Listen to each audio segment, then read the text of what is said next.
Record ऊंचाइयों पर पहुंचते हुए बाजार और उसके बाद भरपूर एक्शन जैसा कि होना चाहिए। हफ्ते के आखिरी ट्रेडिंग सेशन मजबूती, थोड़ी प्रॉफिट बुकिंग, निचले स्तर से रिकवरी और उसके बाद सुस्ती और दिशा की तलाश में। तो आखिरी 1.5 घंटा आज का रहेगा बेहद अहमियत वाला भी और बेहद इंटरेस्टिंग भी। करेंगे अगले हफ्ते की मंथली एक्सपायरी की तैयारी और आज के बचे हुए 1.5 घंटे की स्ट्रेटेजी। स्वागत है आप सबका फाइनल ट्रेड में। नमस्कार, मैं हूं अनिल सिंघवी। और नमस्कार, मैं हूं दीपांशु भंडारी। जी, सब तो आपने बोल ही दिया, बड़ी बातें भी बता दें। सब हो गया, सब हो गया। चलिए, तो बड़ी बातें जो अब तक हुआ उसकी बता दी जाए। और बड़ी बात यही कि रिकॉर्ड हाई बने एक बार फिर से, खुलते ही 60,000 के पार पहली बार इतिहास में हमने ये दर्शन किए हैं सेंसेक्स के। और खुलते ही 60,000 के पार पहली बार इतिहास में हमने ये दर्शन किए हैं सेंसेक्स के। और निफ्टी भी 18,000 की तरफ तेजी से बढ़ता हुआ, जो कि पूरे सोशल मीडिया पर छाया हुआ कि सेंसेक्स हो चुका है सीनियर सिटीजन और निफ्टी बनने जा रहा है एडल्ट। लेकिन ये मत ना समझे कि सीनियर सिटीजन कहीं जोश खरोश में पीछे रहने वाले हैं। बिल्कुल है मजबूती दोनों ही जगह। निफ्टी बैंक भी 38,000 के पार निकला जरूर, थोड़ा टिक नहीं पाया। प्रॉफिट बुकिंग सब जगह ऊपरी स्तर से आती हुई दिखी, विच इज फेयर, आनी भी चाहिए। आईटी इंडेक्स, इंफ्रा, फाइनेंस ये सारे मजबूत है। मिड कैप 100 इंडेक्स ने भी नया लाइफ हाई बनाया। इसका मतलब क्लियर कट है कि खरीदारी सब तरफ होती दिख रही है। थोड़ी बहुत प्रॉफिट बुकिंग जो आई है वो इस वजह से आई है कि डाउ थोड़े ऊपरी स्तर से फिसलते हुए दिखे। अमेरिकी बाजारों में अगर आप इस वक्त ट्रेड देखें तो थोड़ा कमजोरी का होता दिख रहा है। फ्यूचर्स पे लगभग 100 पॉइंट नीचे फ्यूचर्स हैं। यूरोप 1/4% से लेकर 1% तक के बीच में कमजोर है। यह है इस वक्त अंतर्राष्ट्रीय बाजारों का आपके लिए रुझान। बिल्कुल, तो ये है आपके लिए इस समय की बड़ी बातें। थोड़ी सुस्ती ग्लोबली आती हुई दिख रही है सर। अब उसमें हमारे बाजार अहम लेवल बनाने के बाद मुनाफा वसूली देख रहे हैं, या फिर ग्लोबल मार्केट्स का इम्पैक्ट है, या फिर वीकेंड सेशन है? ऑलरेडी 5 दिनों से बड़ी तेजी बन रही है, क्या चल रहा है? 2 दिन हो गए दीप। अमेरिका में देखो 800-900 पॉइंट तेजी होगी, बिल्कुल, है ना? बिल्कुल। कल तो उम्मीद से काफी ज्यादा 500, तो थोड़ी प्रॉफिट बुकिंग आएगी। और मैं फिर एक ही चीज कहूंगा, अब पॉइंट देखना बंद करना है। वो पॉइंट से ना बड़ा टेंशन होता है। 100, 150, 200, अरे ये कितना भाई, 35,000 का डाउ है, 350 गिरेगा तो 1% होगा। करेक्ट। 10,000 की निफ्टी पे 100 पॉइंट पे 1% हो जाता है, 250 पे जाके होता है। करेक्ट। सो परसेंटेज देखना बंद करो, परसेंटेज देखना शुरू करो, पॉइंट देखना बंद करो, ताकि कॉन्फिडेंस हिले ना, डरे ना। रहा सवाल आज के सेशन का, अनडाउटेडली जो हाई बनना था बनना ही था। एफआईएस के डेटा मजबूत है, ग्लोबल मार्केट्स मजबूत है, ट्रेंड स्ट्रांग है। और जो सेकंड हाफ में प्रॉफिट बुकिंग है वो 2 वजह से। पहला, अमेरिका में 2 दिनों की शानदार तेजी के बाद हल्की फुल्की प्रॉफिट बुकिंग आ सकती है। वीकेंड सेशन है। और दूसरी बात है कि पुट कॉल रेशियो जो कल तक आपको बड़ा सपोर्ट था शॉर्ट कवरिंग का, क्योंकि वीकली एक्सपायरी थी, उस सपोर्ट से अब आपको सिर्फ और सिर्फ खरीदारी की उम्मीद पर जीना है। और 2 बड़े लेवल आपके सामने, 18,000 का निफ्टी और 60,000 का सेंसेक्स। मनोवैज्ञानिक लेवल बढ़े हैं, उस हिसाब से थोड़ी बहुत प्रॉफिट, लेकिन कहीं कोई दूर दूर तक ऐसी तकलीफ, खराबी, डर, चिंता, बाय ऑन डिप्स, गिरावट में खरीदारी करनी, ये ध्यान रखें। Agreed sir. तो थोड़ा मुनाफा वसूली का दौर है, कोई परेशानी वाली बात नहीं है। बाजार का एक्शन आपके लिए भरपूर है। आइए फिर इस एक्शन को बढ़ाते हैं आगे। हमारे सारे एक्सपर्ट्स भी जुड़ने के लिए तैयार। उससे पहले मानसी और वरुण जान लेते हैं कुछ अहम इवेंट्स और साथ ही खबरों वाले शेयर्स भी। मानसी, गुड आफ्टरनून, बताएं कौन से इवेंट्स पर है नजर? बिल्कुल, गुड आफ्टरनून दीपांशु। आज न्यूक्लियस सॉफ्टवेयर बायबैक पर बोर्ड बैठक करने जा रहे हैं। इसके अलावा just dial Reliance retail ventures का ओपन ऑफर आज बंद हो जाएगा। दाम 1022.25 प्रति शेयर के हैं। एजीएम है कुछ कंपनियों की। ग्लेनमार्क फार्मा की एजीएम 2 बजे का टाइमिंग है, कभी भी हो सकती है। रुचि सोया 3 बजे एजीएम होने जा रही है। इसके अलावा सिकाल लॉजिस्टिक्स जून तिमाही के नतीजे आज कंपनी जारी करेगी। अमेरिकी राष्ट्रपति के साथ प्रधानमंत्री मोदी की बैठक आज देर शाम 8:30 बजे से 9:30 बजे के बीच होगी। वहीं प्रधानमंत्री मोदी वॉशिंगटन में क्वाड सम्मेलन में शामिल देर रात 11:30 बजे से 1:30 बजे के बीच होते हुए दिखेंगे। US Fed chair Jerome Powell के संबोधन पर भी आज फोकस रहेगा। कल 25 सितंबर के दिन बालकृष्ण इंडस्ट्रीज एनसीडीज के जरिए पूंजी जुटाने पर बोर्ड बैठक होगी। आरआईआईएल भी पूंजी जुटाने को लेकर कल एक बोर्ड बैठक करने जा रहे हैं। और प्रधानमंत्री मोदी कल यूनाइटेड नेशंस जनरल असेंबली सत्र को संबोधित करते हुए दिखेंगे। 27 सितंबर सोमवार का दिन काफी एक्शन पैक रहने वाला है। एक तो भारतीय एयरटेल 21,000 करोड़ के राइट्स इशू की एक्स डेट होगी। प्राइस 535 पर शेयर तय किया गया है। हमारा राजा बैटरीज पर नजर रखिएगा। आंध्र प्रदेश हाई कोर्ट में यहां पर APPCB यानी कि Andhra Pradesh pollution control board की जो अपील है उस पर सुनवाई होती हुई दिखेगी। AGM है BPCL, Ujjivan small finance bank और डिश टीवी की 27 सितंबर के दिन। केशोराम इंडस्ट्रीज 400 करोड़ का राइट्स इशू खुलेगा। इशू प्राइस जिसका 50 रुपए प्रति शेयर तय किया गया है। RPP इंफ्रा राइट्स इशू खुलने जा रहा है। इसका इशू प्राइस जो है 30 रुपए प्रति शेयर का तय किया गया है। वहीं फोर्स मोटर्स पर नजर रखनी होगी। सोमवार के दिन फोर्स गुरखा के नए मॉडल की कीमतों का ऐलान होने वाला है। वीडियोकॉन इंसॉल्वेंसी मामले में सुनवाई भी सोमवार को होगी और एमटेक ऑटो के शेयर्स जो हैं वो डीलिस्ट होते हुए दिखेंगे। साथ ही कॉस्मो फिल्म्स 25 रुपए प्रति शेयर के अंतरिम डिविडेंड की एक्स डेट होगी 27 सितंबर। ये हैं आपके लिए कुछ अहम इवेंट्स जहां पर आपको रखनी है नजर। पर आइए, ढेरों स्टॉक्स भी हैं खबरों के दम पर एक्शन में, जानते हैं इनके बारे में वरुण के साथ। वरुण बताएं। डेफिनेटली दीप, तो सबसे पहले BHEL के लिए हमने आपको जो खबर बताई कि नोटिफिकेशन जारी हो चुका है कि सरकार ने ऑटो सेक्टर की जो PLI स्कीम है उसको नोटिफाई कर दिया है। EV बैटरी मैन्युफैक्चरिंग पर सरकार का खास फोकस है। एक कंपनी या ग्रुप जो है करीब 6,485 करोड़ के आसपास की PLI बेनिफिट ले सकती है। तो इसके बाद आपने देखा कि स्टॉक में अच्छी खासी तेजी भी देखने मिली। इसके अलावा SBI कार्ड्स के लिए हमने आपको खबर दी कि सरकार ने SBI कार्ड्स और फ़ोनपे के डेटा प्राइवेसी स्टैंडर्ड्स को संतोषजनक पाया है। तो ये इम्पैक्ट जो है वो SBI कार्ड्स पे भी देखने मिला। वहीं स्पेशल इकोनॉमिक जोन के लिए हमने आपको खबर दी जिसका इम्पैक्ट आपको जयकॉप, रिलायंस इंडस्ट्रियल इंफ्रा जैसे काउंटर्स पे देखने मिला।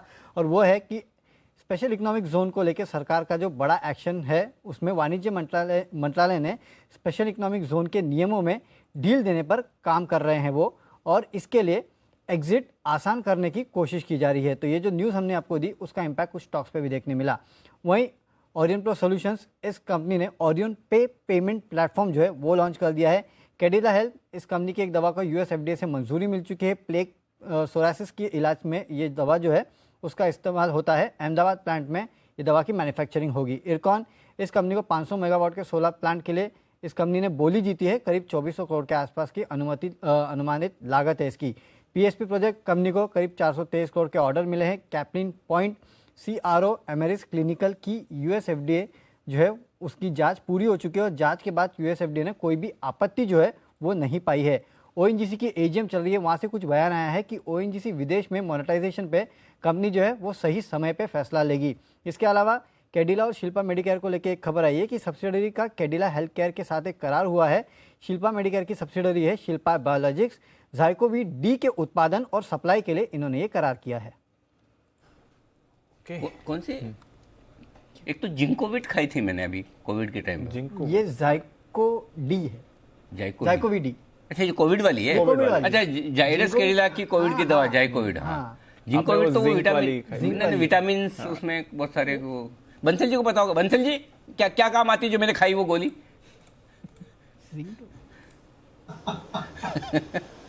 अनिल जी, बेसिकली बॉडी की इम्यूनिटी बनाती है। आपने नहीं अनिल जी खाई है, आप अकेले नहीं है, मैंने भी खाई है और पूरे हिंदुस्तान ने खाई है अनिल जी जिंक की गोलियां। इसीलिए तो सबने खाया अनिल जी, विटामिन C और ये सब जिंक विंक सबने खाया अनिल जी। ठीक रहा ना? मतलब कोई साइड इफेक्ट तो नहीं दिखा ना आपको पिछले 1 साल में? नहीं अनिल जी, बेसिकली जब जो कोविड से होता है ना वो जो स्मेल और वो सब चले जाती है, टेस्ट की जो क्षमता है वो चले जाती है। तो उसमें ये हेल्प करता है। तो अनिल जी बचे हुए हैं आप, हम जो लोग बचे हुए हैं उनके लिए अनिल जी सब गोलियां कारगर साबित हुई हैं अनिल जी। चलिए, बहुत बढ़िया। तो कुछ नहीं पता हो ना तो पूछ लेने का। हाँ, सब दवाओं के मामले में बहुत कमी फंसते हैं वो, बाकी सब मालूम रहता है। चलिए आइए, एक बेहतरीन बिगुल स्पेशल पिक का पहले किरण जी के लिए और किरण जी के साथ साथ कुणाल जी और राकेश जी के लिए भी चार्ट कॉर्नर।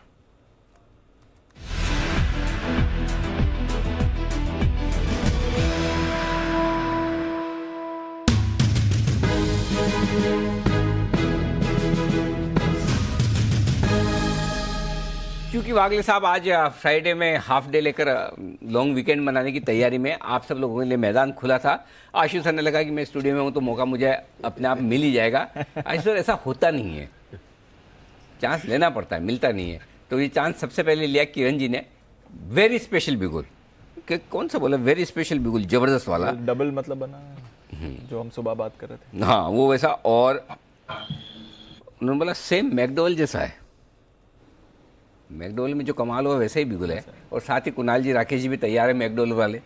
तो किरण जी करिए शुरुआत। अच्छा कुणाल जी सर, हमारा मैकडोवेल भूल गए आप, बिल्कुल खाना पीना बिल्कुल भूल गए ना, मतलब जब तक देखो एक चीज है, खाने की पार्टी नहीं होगी नहीं। पांचों तब तक पीना पीना याद नहीं रहेगा क्या? मैकडोवेल से तो बंसल जी को ही याद किया जाएगा, आप कुछ भी कर ले। जी बताइए किरण जी करिए शुरुआत। हाँ जी, वेरी गुड आफ्टरनून दीप, वेरी गुड आफ्टरनून। देखिए जैसे कल मैकडोवेल्स में जो फॉलिंग ट्रेंड लाइन का लॉन्ग टर्म ट्रेंड लाइन का ब्रेकआउट देखने को मिला, वैसे ही एचडीएफसी बैंक में ये ब्रेकआउट देखने को मिला है, और अभी अभी मिला है जस्ट 10-15 मिनट पहले। तो मेरा मानना है इधर से काफी बड़ी अपसाइड है। सोमवार के लिए 1630 के टारगेट सबको देखने को मिल जाने चाहिए, तो ऑप्शन के जरिए भी ट्रेड इनिशिएट किया जा सकता है। 1600 का कॉल ऑप्शन इसी महीने का लेना है, अभी लगभग 23 के आसपास ट्रेड कर रहा है, ये बाय करना है। 17 रुपए का स्टॉप लॉस रहेगा, और 35-37 ये सोमवार के लिए टारगेट्स रहेंगे अनिल जी। ओके, तो एचडीएफसी बैंक, कुणाल जी राकेश जी।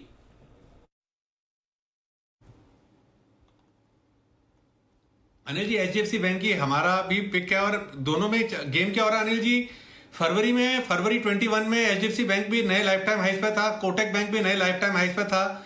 अभी कोटक बैंक आगे निकल गया, उसने वो लेवल टेस्ट करे हैं, और अब एचडीएफसी बैंक एक ब्रेकआउट दे रहा है, और ये भी अपने फरवरी 21 के हाइस की तरफ जा रहा है। As of now neat clean clear breakout है। Over to Kunal ji. अरे जी देखिए, बहुत जबरदस्त ब्रेकआउट है, काफी बड़ा अंडर परफॉर्मेंस हमने देखा एचडीएफसी बैंक से पिछले 6 महीनों में, लेकिन वो अंडर परफॉर्मेंस समाप्त होता हुआ दिख रहा है। आज फ्रेश ब्रेकआउट हुआ है, और अगर एचडीएफसी बैंक चलेगा, बैंक निफ्टी भी और ऊंचाइयां छुएगा। बाय करके चलें। 1585 रुपए पर 1585 पर स्टॉप लॉस रखें।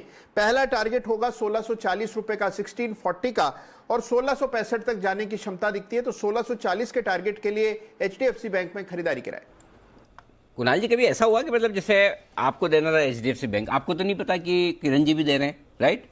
अब किरण जी ने दे दिया, किरण जी ने सोचा कि 1630 का टारगेट दूं। आपने सोचा जब किरण जी दे ही रहे हैं तो क्यों ना अपना टारगेट बढ़ा दें। पहले तो मेरा तो 1620 ही था, अब किरण जी ने देते मैं 1640 और 65 और बड़े बड़े कर दूं। ऐसा किया? अनिल जी देखिए, आपने ऐसे जो बोला तो अनिल जी मुझे याद आया, पहले फिल्मों में नीलामी दिखाते थे अनिल जी, जिसमें बोलियां लगाई जाती थी। तो 1001, फिर 1020, ऐसे अनिल जी वैसे ही चल रहा है बिल्कुल। आजकल पर ऐसी भावना नहीं है अनिल जी बिल्कुल भी मन में। नहीं, मुझे तो अच्छा लग रहा है, जितने बड़े टारगेट रखे आप उतना अच्छा है, कोई बात ही नहीं है। वैसे तो नीलामी आजकल तो आईपीएल में दिखती है, पहले सामान बिकते थे, अब खिलाड़ी बिकते हैं। तो चलिए, ये है आपके लिए एचडीएफसी बैंक में खरीदारी करने की राय। और आशु सर, वो हमारे एक दर्शक हैं मिहिर गोयल साहब, उनका अभी ट्वीट आया 2:10 पे 1 मिनट पहले। वो बोल रहे आशु मदान साहब के कवर्ड कॉल्स ऑसम है, और बोले कि उनके कॉल के लिए इंतजार करते हैं। सर बिगुल बजा दूँ आपके लिए? बजा दो सर। अरे ये हुई ना बात। स्विंग के सुल्तान आशु मदान।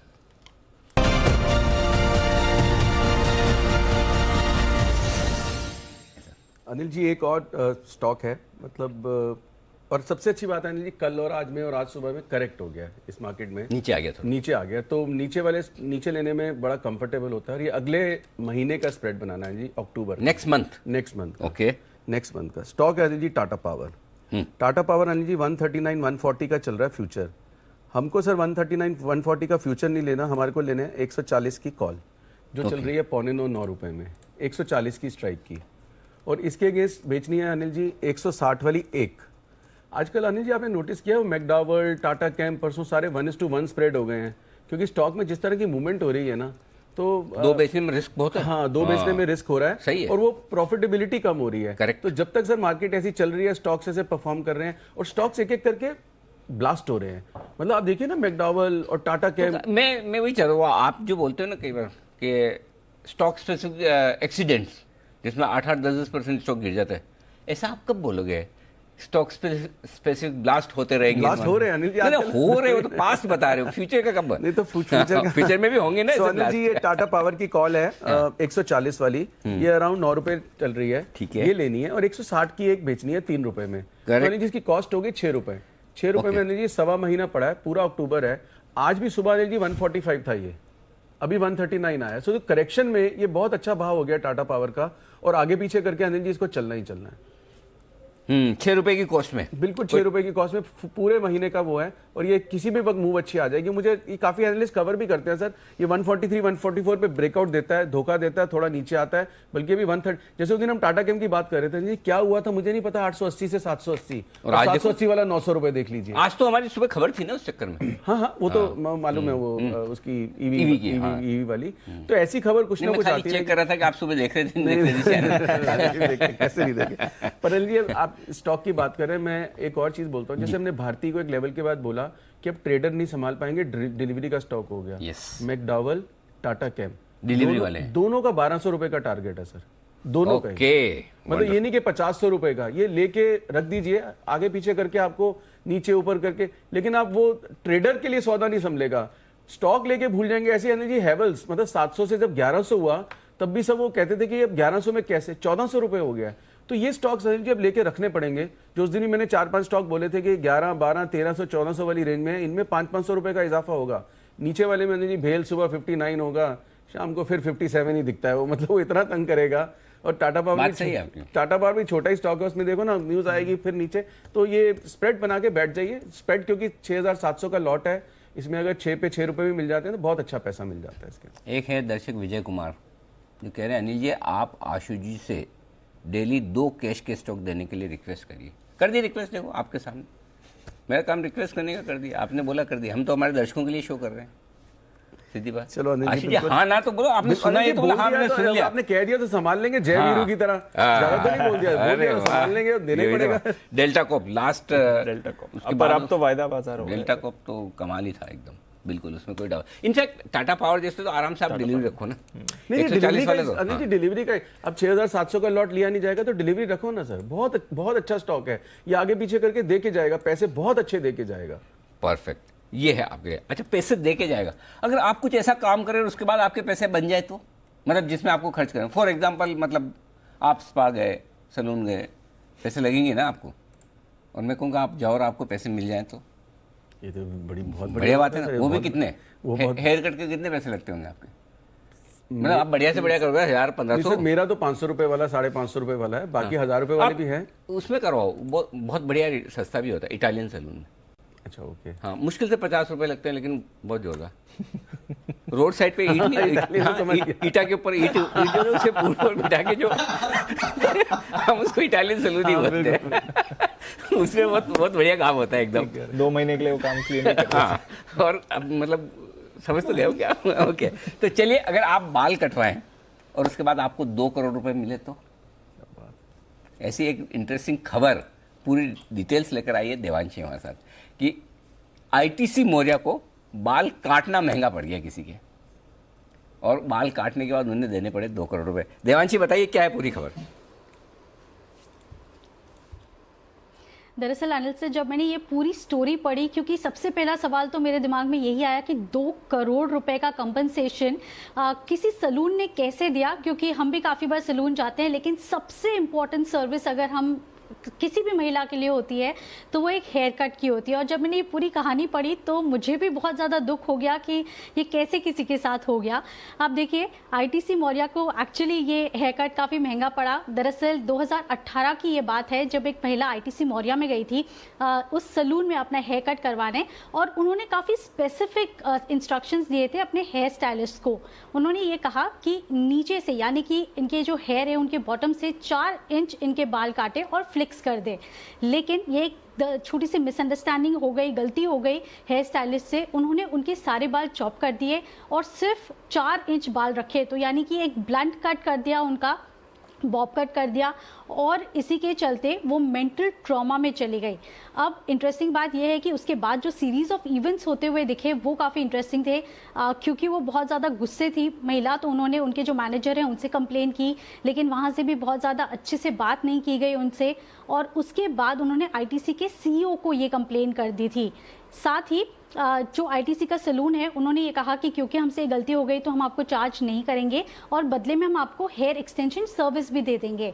उन्होंने हाँ कहा, और हेयर एक्सटेंशन सर्विस करवाने के बाद उनका जो स्कैल्प है और उनके जो बाल हैं वो बुरी तरह से डैमेज हो गए और इसी के चलते ये इवेंट आपको देखने मिला जहां पे उनको इतना महंगा हेयर कट आईटीसी मौर्या को होता हुआ दिखा या कंपनसेशन पे करना पड़ा।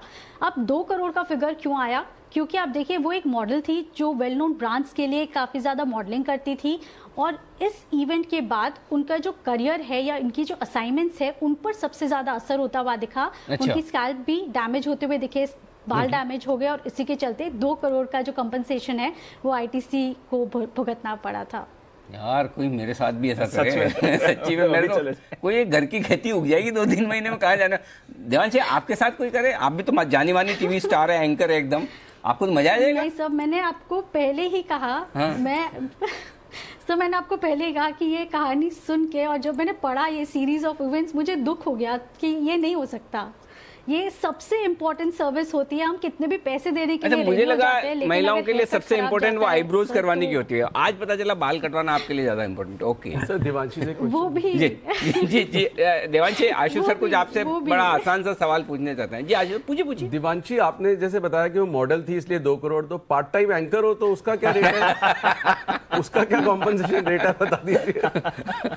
सब मुझे तो मतलब अगर आपके पास रेट कार्ड है कि एंकर का क्या है, पार्ट टाइम एंकर का क्या है, कंपनसेशन था अगर बिल्कुल बड़ी इंटरेस्टिंग चीज है। मतलब ये किसी भी महिला के लिए काफी इंपॉर्टेंट है और 2 करोड़ तो काफी कम कंपनसेशन उन्होंने मांगा है वैसे। हे भगवान, इसको तो कोई वो मोर्चा बनाओ ऐसा, महिला मुक्ति मोर्चा टाइप, और उसका अध्यक्ष बनाया जाए।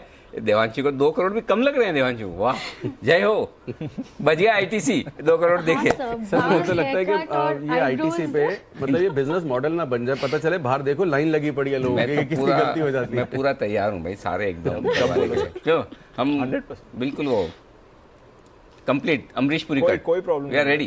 ओके चलिए बढ़ते आगे। और इस वक्त कुणाल जी राकेश जी कह रहे हैं इमीडिएट तुरंत प्रभाव से हमारे पास आ जाइए, न दाएं न बाएं, बिगुल नहीं भी बजाएंगे तो चलेगा, बिगुल के साथ चाट कॉर्नर।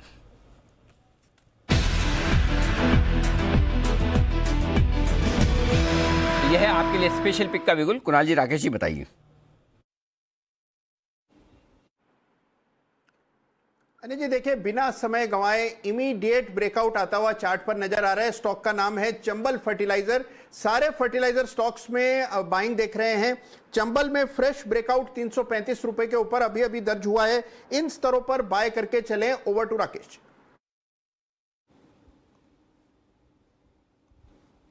अनिल जी ब्रेकआउट आ रहा है चंबल फर्टिलाइजर के अंदर, इसमें खरीदारी की राय है।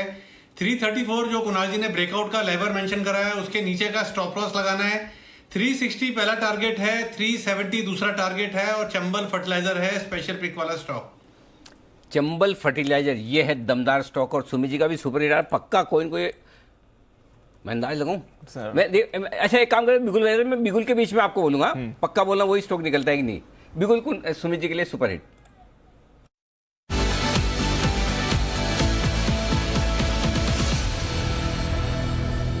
अच्छा सुमित जी, आपको लगेगा कि अगर मैं बाद में बोल दूं, दीप पहले बताओ कौन सा स्टॉक बोला मैंने? स्पिक। सुमित जी बताइए।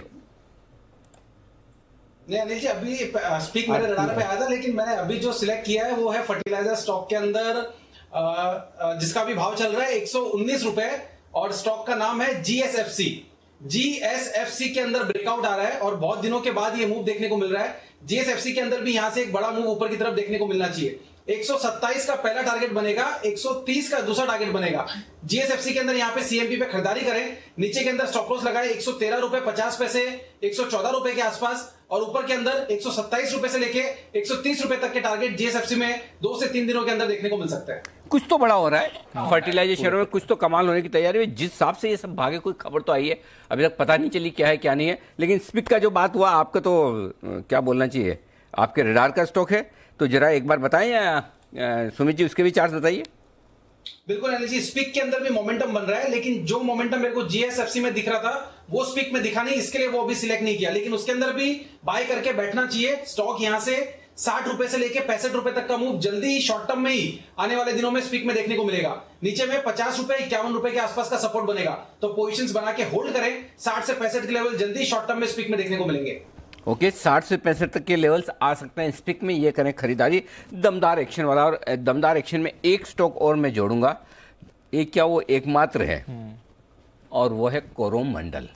वायदा कारोबार का एकमात्र शेयर जो है वो आपका फर्टिलाइजर का है। ये स्टॉक भी जरा आप रडार पे लेकर आइए, यहाँ पर भी एक्शन भरपूर होता हुआ दिख रहा है। तो एक बार जरा कुणाल जी, क्या कमाल करने को तैयार है कोरोमंडल?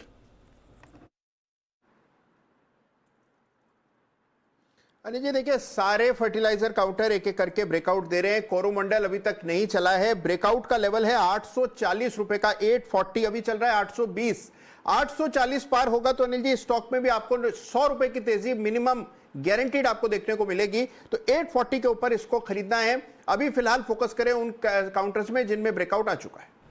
ब्रेकआउट की तैयारी और यहाँ पर होता हुआ दिख रहा है, एकदम जबरदस्त एक्शन है आपके लिए इस वक्त, और ये कमाल करता हुआ दिख रहा है स्टॉक। तो गजब फर्टिलाइजर स्टॉक्स में तेजी बन रही है, कुछ तो बड़ा हो रहा है। मैं भी पता लगाने की कोशिश कर रहा हूँ क्या है क्या नहीं है, देखते हैं। काफी खबरें चल रही हैं सर, बट देखते हैं कि एग्जैक्टली वो आप मेरे पास भी नहीं, मैं बोलूंगा नहीं। बहुत लोग ट्वीट करके बोल रहे हैं, ऐसे थोड़ी हर कोई ट्वीट को पढ़ देते हैं भाई साहब।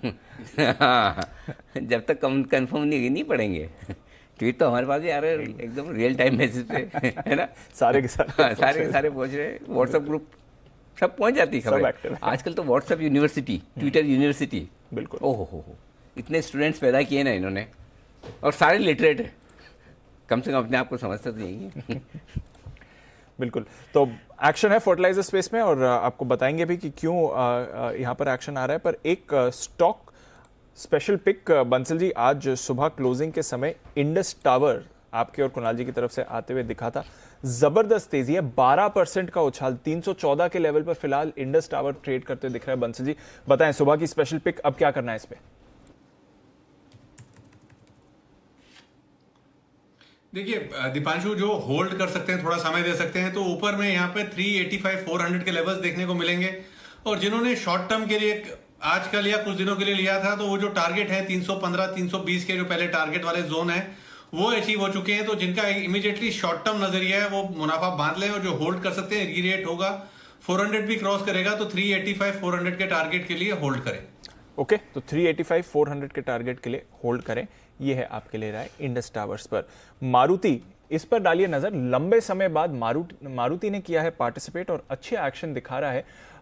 क्या करना चाहिए मारुति पर? विश्वेश जी भी हैं हमारे साथ। विश्वेश जी बताएं सर, गुड आफ्टरनून। 7000 के लेवल पर है मारुति इस समय, क्या फाइनली अंडर परफॉर्मेंस अब मारुति की खत्म होते हुए दिखेगी? Good afternoon Deepanshu, good afternoon Anil ji. देखिए, मेरा ये मानना है कि मारुति एक साइडवेज रेंज में है और upper end of the range somewhere around 7000 के आसपास है। लास्ट 5 दिन में 2 बार अटेम्प्ट की है 7100 में, लेकिन नहीं जा रहा है। 100 दोनों मिला के टोटल रफली अबाउट 9 to 10 लाख शेयर्स का ओपन इंटरेस्ट है। मुझे ये लगता है कि एक्सपायरी अगले वीक है और जिस हिसाब से साइडवेज रहा है, स्टॉक में बड़ा सर्च तभी आएगा जब ये 7100 के ऊपर जाएगा। मुझे वो लगता है कि वो शायद नहीं एक्सपायरी में हो, तो 7100 के ऊपर जाता है तो खरीदना चाहिए। उस सूरत में 7400 तक के टारगेट आएंगे, लेकिन लेस लाइकली लग रहा है फिलहाल के लिए। ओके, तो यह है आपके लिए मारुति, इस पर रखें नजर रखें। एक और काउंटर पर जिसकी मैनेजमेंट से आज सुबह हम बात कर रहे थे, KEI इंडस्ट्रीज, बढ़िया वाला एक्शन KEI पर आपको आते हुए दिखा है। स्टॉक दमदार तेजी में है और वैसे भी हम देखते हैं कि मार्केट जब भी मूवमेंट दिखाता है KEI में भी एक्शन रहता है। सुमित जी, KEI 8% की तेजी, क्या करें इस पे? वन वे तेजी है दीपांशु स्टॉक के अंदर, अभी और ऊपर का मूव देखने को मिल सकता है। फ्रेश बाइंग तो इस लेवल पे नहीं रिकमेंड होगा, लेकिन एग्जिस्टिंग पोजीशन जरूर होल्ड करें। 1000 रुपए तक के लेवल तो इमीडिएटली शॉर्ट टर्म में बनेंगे, और 1000 का साइकोलॉजिकल लेवल निकलता है तो आप मान के चले 1040 से 1050 तक का मूव ऊपर में इमीडिएटली शॉर्ट टर्म में ही बनेगा। तो नीचे के अंदर ट्रेलिंग स्टॉप लॉस का यूज करें और पोजीशन होल्ड करें, और ऊपर में 1000 से 1040 तक के लेवल शॉर्ट टर्म में KEI में देखने को मिल सकता है। ओके, तो KEI इस पर रखनी है नजर। आज सुबह इंटरव्यू किया था ना जी सर, तब तो मुश्किल से 2-2.5% था, तभी अभी आया थोड़ी देर पहले ब्रेकआउट। तो जो मैनेजमेंट ने कहा ना सुबह कि भाई हमारे मार्जिन मेंटेन रहेंगे, चिंता मत करो, मतलब वही सिंपल है, प्राइसिंग पावर है, पास ऑन कर देंगे। क्योंकि मुझे डर यही लग रहा था कि ये क्वार्टर और अगले क्वार्टर मार्जिन पे प्रेशर आएगा, मना कर दिया साफ, कोई टेंशन नहीं है, पास ऑन कर देते हैं, उसी से भागा है ये शेयर। अच्छा ओके, चलिए बढ़ते हैं आगे। और वो बीच में एक हुआ था ना स्वेज नहर, कहाँ पे? स्वेज कनाल, पता है आज तो क्या हुआ था वहाँ पे? वो फंस गया था, ऐसे जा रहा था, ऐसे हो गया। आज शिप तेरा भाई चलाएगा टाइप से ऐसे होता है, दिल्ली में ऐसे ही होता है ना। बिल्कुल होता है, बिल्कुल होता है। वैसे ही किसी ने चलाया तो आड़ा कर दिया, मतलब सब रुक गया। ऐसे ही और एक कांड हुआ है कहीं और। अच्छा, हाँ, ये आपके भाई देखो, एक मिनट जरा लॉन्ग शॉट लीजिएगा आप जरा, ये देखो, मतलब ये तो थोड़ा दीप मेरे पास में इसलिए बच गए, नहीं तो ये भी पूरे लाल हो जाते हैं। मतलब थीम तो लेकिन वही है सर, थोड़ा लाइट होता जा रहा है, थीम तो वही है। थीम बिल्कुल वही है। तो बता रहे वरुण हमें क्या हुआ अमेरिका में Varun? Definitely Anil ji, Los Angeles में बेसिकली वो हुआ है और वहाँ पे भी शिप्स का जमावड़ा बन गया है एकदम, काफ़ी सारी शिप्स एक साथ आके अटक गई है वहाँ पे। अटकने के कारण अब किसी ने, मतलब वो भाई चलाएगा टाइप काम नहीं हुआ है कि किसी ने नाव टेढ़ी कर दिए, लेकिन डिमांड इतनी ज़्यादा हो रही है ना कि अब वो शिप्स को ऑफलोड करना उनमें से माल जो है उसमें काफ़ी लंबा समय लग रहा है। नहीं समझा नहीं, मतलब मांग इतनी बढ़ चुकी है प्रोडक्ट्स की, और शिपमेंट से जाते हैं सारे प्रोडक्ट्स मेजॉरिटी, तो उनको जो ऑफलोड करना पड़ रहा है कहीं ना कहीं, आप जो शिप से निकाल के मतलब जो डॉकयार्ड पे रखते हैं। एक मिनट आसान भाषा में, जब वो बहुत ऑफलोड और समझ देखो भाई, हिंदुस्तान से हमने कपड़े भेजे अमेरिका, ठीक है, लॉस एंजलिस पहुंच गए, ठीक है, अब वो कपड़े उतरेंगे, हाँ, और फिर वो अमेरिका की दुकानों में जाएंगे, ठीक है, हाँ। तो कपड़े पहुंच तो गए वहां पर शिप में, अब जो पोर्ट पे, हाँ, जो बंदरगाह उतारने नहीं मिला, वहां उतारने के लिए लाइन लगी, लंबी लाइन लगी, वो सबसे बड़ी दिक्कत है। तो जहाजों का जमावड़ा मच गया, कपड़े भी पहुंच गए, चावल भी पहुंच गए, सब कुछ, सारी चीज पहुंच गई। हिंदुस्तान से नहीं, बाकी कंट्री से भी जो जाता है, सब जगह से वहाँ ड्राई फ्रूट भी पहुंच गया। डिमांड इतनी है कि वो पार्टी की जगह उतारो, ड्राई फ्रूट वगैरह खराब ना हो जाए। अच्छा, तो मतलब ऐसे क्यों भाई, सामान चढ़ाने में ज्यादा टाइम लगता है, उतारने में कितना टाइम लगता है? लेकिन अनिल जी, एक शिप करके उतारेंगे ना आप, एक साथ तो सारी शिप को उतार नहीं देंगे। अब 65 जहाज एक साथ पहुंच जाएंगे तो क्या करोगे? 65 तो फंसे हुए हैं, इतनी लंबी लाइन है। ओह, तो ये सबसे बड़ी दिक्कत हो गई है ना। और कहीं ना कहीं जो डिमांड है, अब ऐसा लग रहा है कि प्री कोविड लेवल पे भी पहुंच चुकी है। इस तरह का हाल है, मांग में इतनी बढ़ोतरी हो रही है कि आपके पास प्रोडक्ट्स जा रहे हैं, जाके आपको डॉकयार्ड पे उतारने का मौका नहीं मिल रहा है, तो आप खड़े हो लाइन लगा के।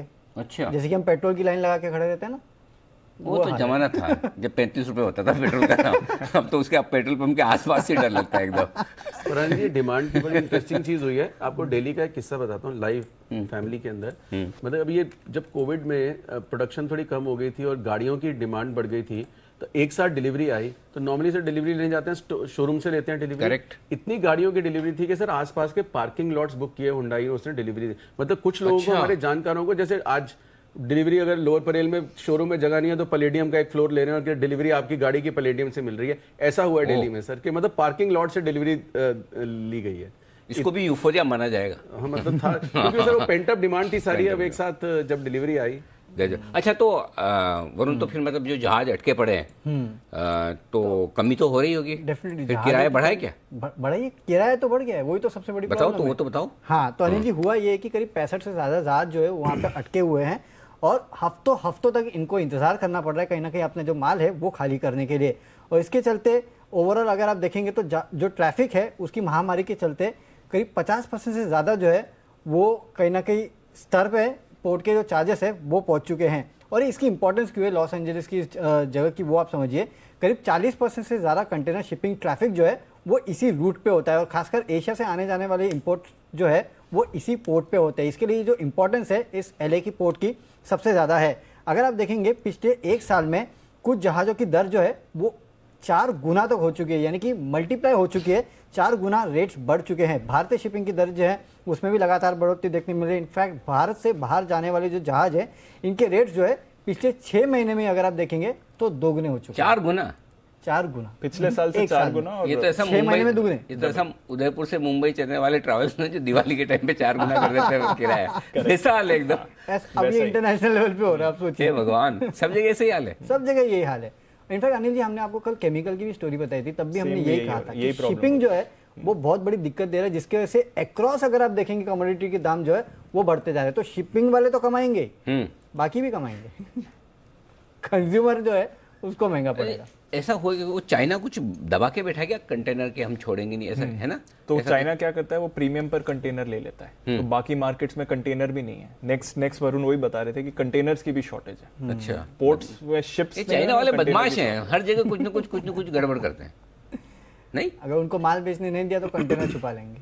तो इंडिया में अभी क्या कर रहा है, शिपिंग मिनिस्ट्री को भी पोर्ट्स कह रहे हैं कि आप चाइना को ले जाने नहीं दो। पोर्ट्स ने लिमिट लगा दी है कि चाइना को इससे ज्यादा कंटेनर्स नहीं जाएंगे, क्योंकि वो खाली कंटेनर्स प्रीमियम पर ले लेते हैं तो बाकी जगह शॉर्टेज और बढ़ जाती है। अच्छा, ओहो। तो अभी वो कोशिश की जा रही है कि कंटेनर्स नहीं जाए। ओ भाई साहब कमाल ही है, क्या क्या नहीं हो रहा है, मतलब ये सोचो। तो शिपिंग स्टॉक्स में बड़ी तेजी, बड़ी एक्शन, बाल्टिक ड्राई इंडेक्स भागे जा रहा है। वो तो भागे जा रहा है, वो मेरे ख्याल से 2008 के बाद के सबसे उच्चतम स्तर पे है। इसके पहले 2010 के बाद के था, अब 2008 के बाद के हो गया, और 2 साल पीछे जाए। 2 हफ्तों में 28%।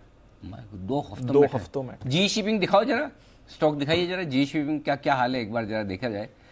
शिपिंग वाला दिखाओ, जी शिपिंग 364 पे, हाँ थोड़ा हिला है। और शिपिंग कॉर्पोरेशन, 2 स्टॉक है जिनके लिए सीधा सीधा अच्छा असर बनता है। जी शिपिंग का जरा इस पे नजर डालते हैं। किरण जी चार्ट देखिए ना जरा।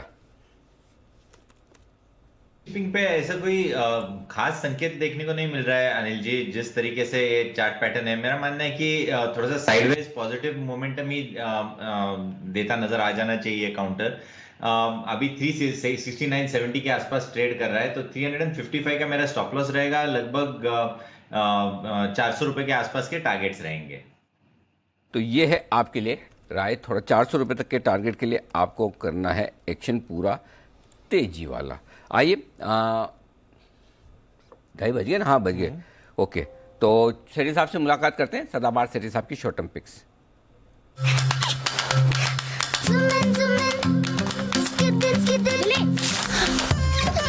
ईबिक्स कैश हर खुशी के लिए काफी है।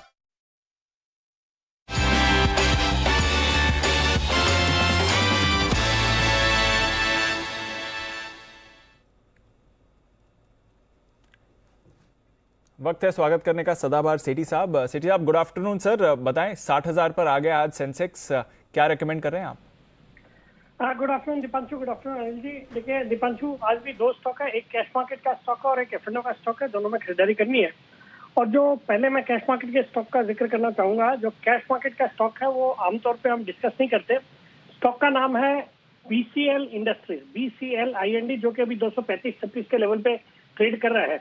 ये कंपनी आमतौर पे एडिबल ऑयल के कारोबार के लिए जानी जाती है, और इसके अलावा भी इनका एक अच्छा खासा रियल एस्टेट का बिजनेस है, जो कि सेक्टर अभी फोकस में है। इन्होंने भटिंडा में 2 प्रोजेक्ट्स और ये किए हैं एग्जीक्यूट अफोर्डेबल हाउसिंग स्कीम के अंतर्गत, और डेट फ्री सेगमेंट है इनका, रियल एस्टेट का जो सेगमेंट है।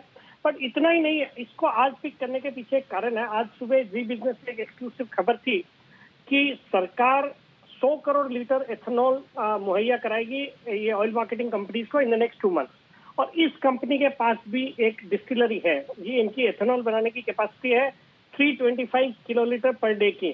तो एक अच्छा खासा एथेनॉल का बिजनेस है। कंपनी का मार्केट कैप सिर्फ 550 करोड़ का है। जून क्वार्टर में दमदार नतीजे थे, पैट था 16 करोड़ का, जो कि पिछले साल 7 करोड़ का पैट था। ईयर ऑन ईयर बहुत अच्छी ग्रोथ दर्ज करी है।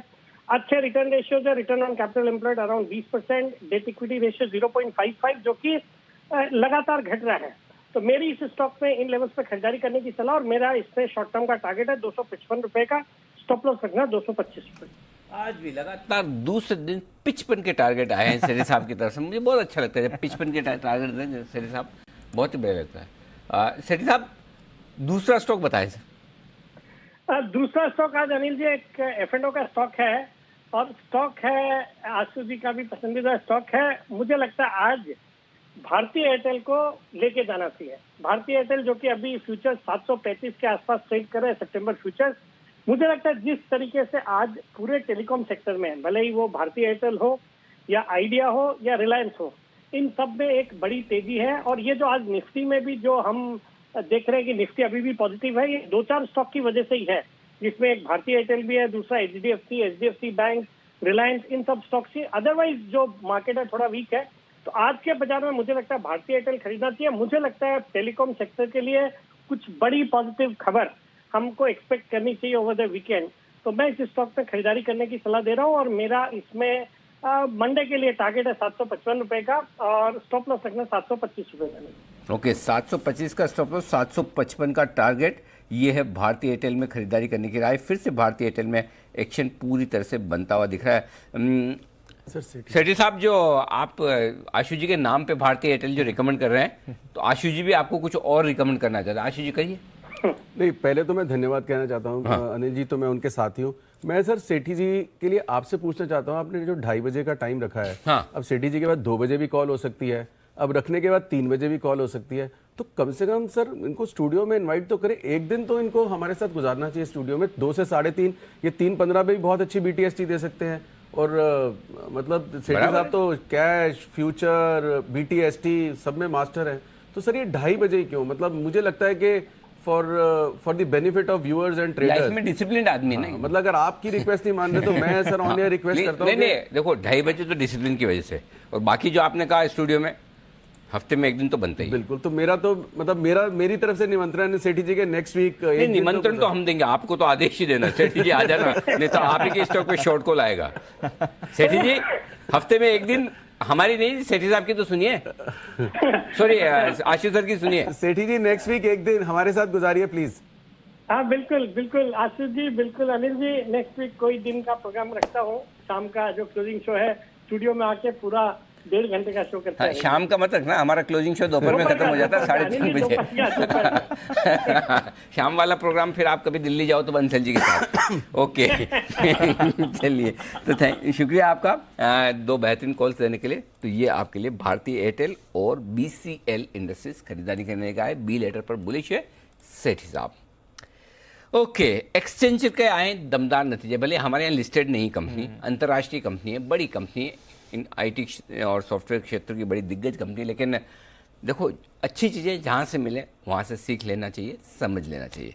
तो एक्सेंचर ने रिजल्ट्स जो दिए बड़े दमदार हैं, गाइडेंस जो दिए वो कैसा है, कुशल बताने को तैयार है। एक्सेंचर ने क्या कहा है, उसका क्या असर हमारी भारतीय कंपनियों पर पड़ सकता है, कुशल बताइए। बिल्कुल अनिल जी, तो आप देखिए एक्सेंचर के जिस तरह के नंबर्स आते हुए दिखते हैं हमें, हर क्वार्टर जो है इनके नंबर्स आते हैं और उसका क्लियर कट इम्प्लीकेशंस हम भारतीय IT कंपनियों के नतीजों पर भी एक्सपेक्टेड रहता है। और डेफिनेटली इस बार भी अगर आप नंबर्स देखें तो एक्सेंचर में Q4 FY21 के जो इनके नंबर्स आए हैं उसमें आय में करीब 24% की बढ़त हमें देखने को मिली है, जबकि हमारा जो अनुमान था, जो इंडस्ट्री का अनुमान था, वो करीब 17 से 21% का था।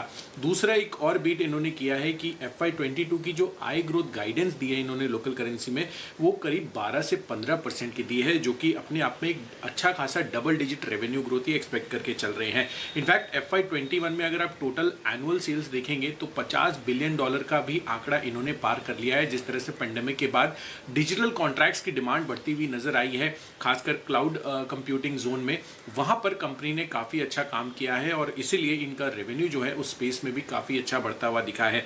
इनफैक्ट मुनाफे में भी करीब 10% की बढ़त रही है और एक ही साल में अगर आप कुल आय की बात करें तो $6 बिलियन का इजाफा यहां पर आता हुआ दिखा है। अब इसका क्लियर कट इम्प्लीकेशंस आपको भारतीय IT कंपनियों के नंबर्स पर आता हुआ दिख सकता है, क्योंकि अभी ये जो Q4 FY21 के नंबर्स आए हैं ये अगस्त एंडिंग वाले हैं। इनका जो फाइनेंशियल ईयर है वो सितंबर से अगस्त तक चलता है और यहाँ पर जो नंबर्स की रिफ्लेक्शंस आ रही है, एक एक्सपेक्टेशंस, एक लीड फैक्टर जो है आपको इंडियन IT कंपनीज के लिए भी आता हुआ दिख सकता है। और आपको मैं नंबर्स की जो डेट्स है वो भी मैं बता सकता हूँ जो अभी हमारे पास कैलेंडर में है। इन्फोसिस 13 अक्टूबर, HCL टेक 14 अक्टूबर, एम्फेसिस और परसिस्टेंट सिस्टम्स भी आगे 21 और 26 अक्टूबर को अपने नंबर्स डिक्लेयर करेंगी।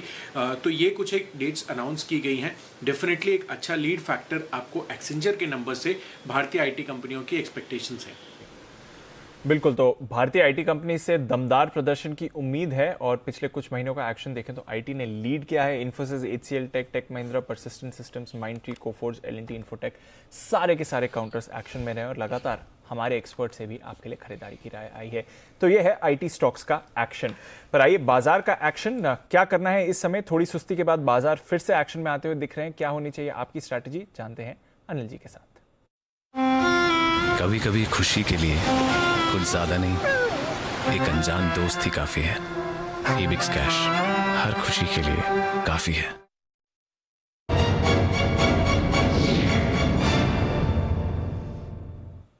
सर ठीक मूड माहौल है। डाउ फ्यूचर्स थोड़ी सुस्ती दिखा रहे थे जब हमने शो की शुरुआत करी थी। 125 अंक नीचे थे, वहां से 50 अंकों की रिकवरी है, अभी भी 75 अंक नीचे हैं। नैस्डैक फ्यूचर्स भी 0.3-0.4% आपको नीचे दिखेंगे। यूरोप में थोड़ा दबाव है, करीब 0.5%, 1% की गिरावट यूरोप में भी आपको आती हुई दिख रही है। एशिया में हमने देखा कि अच्छी शुरुआत के बाद बाजार फिसलते हुए दिखे और हांगकांग के बाजार जो सुबह पॉजिटिव थे 1.5% नीचे बंद हुए, तो थोड़ा सुस्ता गए हैं ग्लोबल बाजार। आज हमने देखा सभी बाजारों में ऊपरी सरों से गिरावट आई है। ये हांगकांग वालों को छुट्टी पे रहने दो, हाँ, फालतू में आए, मतलब नहीं कुछ, एक दिन खुले वापस ठीक हुए वापस खराब। तो हांगकांग और चाइना की तो चाल अपने हिसाब से अलग ही चलती है। निक्के देखो 2% छुट्टी के बाद खुला था ना, कल की तेजी। हाँ, कल का उनका बाकी रह गया था। हम तो ऐसे एक दिन बाद खुलते हैं और मंदी होती है स्पेशली तो हम तो भूल जाते हैं उस दिन बच जाते हैं। बट एनीवे, जहाँ तक हमारा सोमवार का सवाल है दीप, पहली चीज़ तो कोई टेंशन लेने की जरूरत है नहीं जी। 17,800 17,825 स्ट्रॉन्ग सपोर्ट है आज के लिए। सुबह भी यही बात की थी जी कि यहाँ पे खरीदना है, आया भी नीचे 17,819, अब भी बचे हुए 1 घंटे में वहीं पर खरीदना है। अगर नीचे आता है 800 825 की रेंज में, वहाँ खरीदना है। 17,800 के नीचे की क्लोजिंग में देख नहीं रहा आज। क्यों नहीं देख रहा? 17,800 के पुट पे 41 लाख शेयर हैं, हाईएस्ट तो नहीं है लेकिन साइजेबल अच्छा है। 17,900 के पार भी नहीं निकलेगा ऐसा लगता है, और उसके ऊपर भी बंद होने की संभावना कम है। क्यों? 44 लाख शेयर वहाँ पर ओपन इंटरेस्ट है, उसमें से 28 लाख शेयर आज ही जुड़े, तो इसलिए 27,800 के 900 के ऊपर निकल कर बंद होगा, इसकी भी संभावना कम है। सो ऐसे में आपको ऊपर की तरफ 17,900 17,925 आता है तो वहाँ प्रॉफिट बुक करना है, 17,800 825 में खरीदना है। ठीक है, ये रेंज बन गई, ये रेंज होगी। अब दोनों में से ज़्यादा चांस ऊपर का बन सकता है। क्यों? क्योंकि मोमेंटम बड़ा स्ट्रॉन्ग है। तो अगर 3 बजे के पहले 17,900 के ऊपर निकल कर टिक जाए तो फिर अच्छी और तेजी हो सकती है, अच्छा 40-50 पॉइंट का मूव आ सकता है, बट चांस कम है, इसलिए मैं बोल रहा हूँ 900 925 में प्रॉफिट बुक करिए। अब आइए बैंक निफ्टी, 37,850 है। ठीक है, 37,500 मजबूत सपोर्ट है, आसानी से नहीं टूटेगा, इसके नीचे भी बंद नहीं होगा, चिंता ना करें।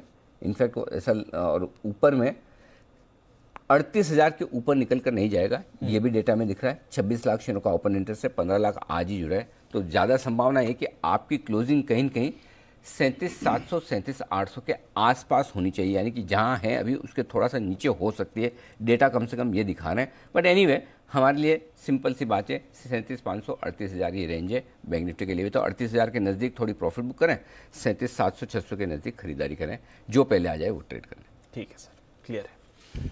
चलिए, तो ये है आपके लिए बाजार पर इस समय की स्ट्रैटेजी, और रेंज बाउंड है थोड़ा एक्शन पर, देखते हैं मूव वैसे बाजार के बाहर स्टॉक्स में काफी आती हुई दिखी। और जो हमारे दर्शक कह रहे थे कि आशु सर को बोलो कैश के स्टॉक्स दिया करें हर रोज, बिल्कुल, और आशु सर ने उनकी रिक्वेस्ट मान ली, प्रभु प्रसन्न हुए। बिल्कुल शंखनाद किया जाए आशु सर के लिए। सिंह के सुल्तान आशु।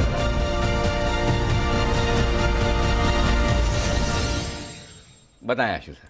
अनिल जी, मैं मतलब उनकी रिक्वेस्ट पे टेक्निकल एडवांटेज ले रहा हूँ कैश कॉल का। ओके, क्योंकि अगले हफ्ते अनिल जी कैश का फ्यूचर होने वाला है। अच्छा जी, मेरी कॉल अभी भी है, जो भी शॉर्ट टर्म ट्रेडर था वो डेल्टा कॉप से निकल चुका है। अच्छा। और डेल्टा कॉप फ्यूचर में आने के बाद अनिल जी नेक्स्ट जंप के लिए तैयार है। ये अभी अक्टूबर से आ रहा है? ये बिल्कुल अक्टूबर से है ना। कितने आ रहे हैं इसके अलावा भी होंगे सर? 230-32 पे स्टेबल हो चुका है।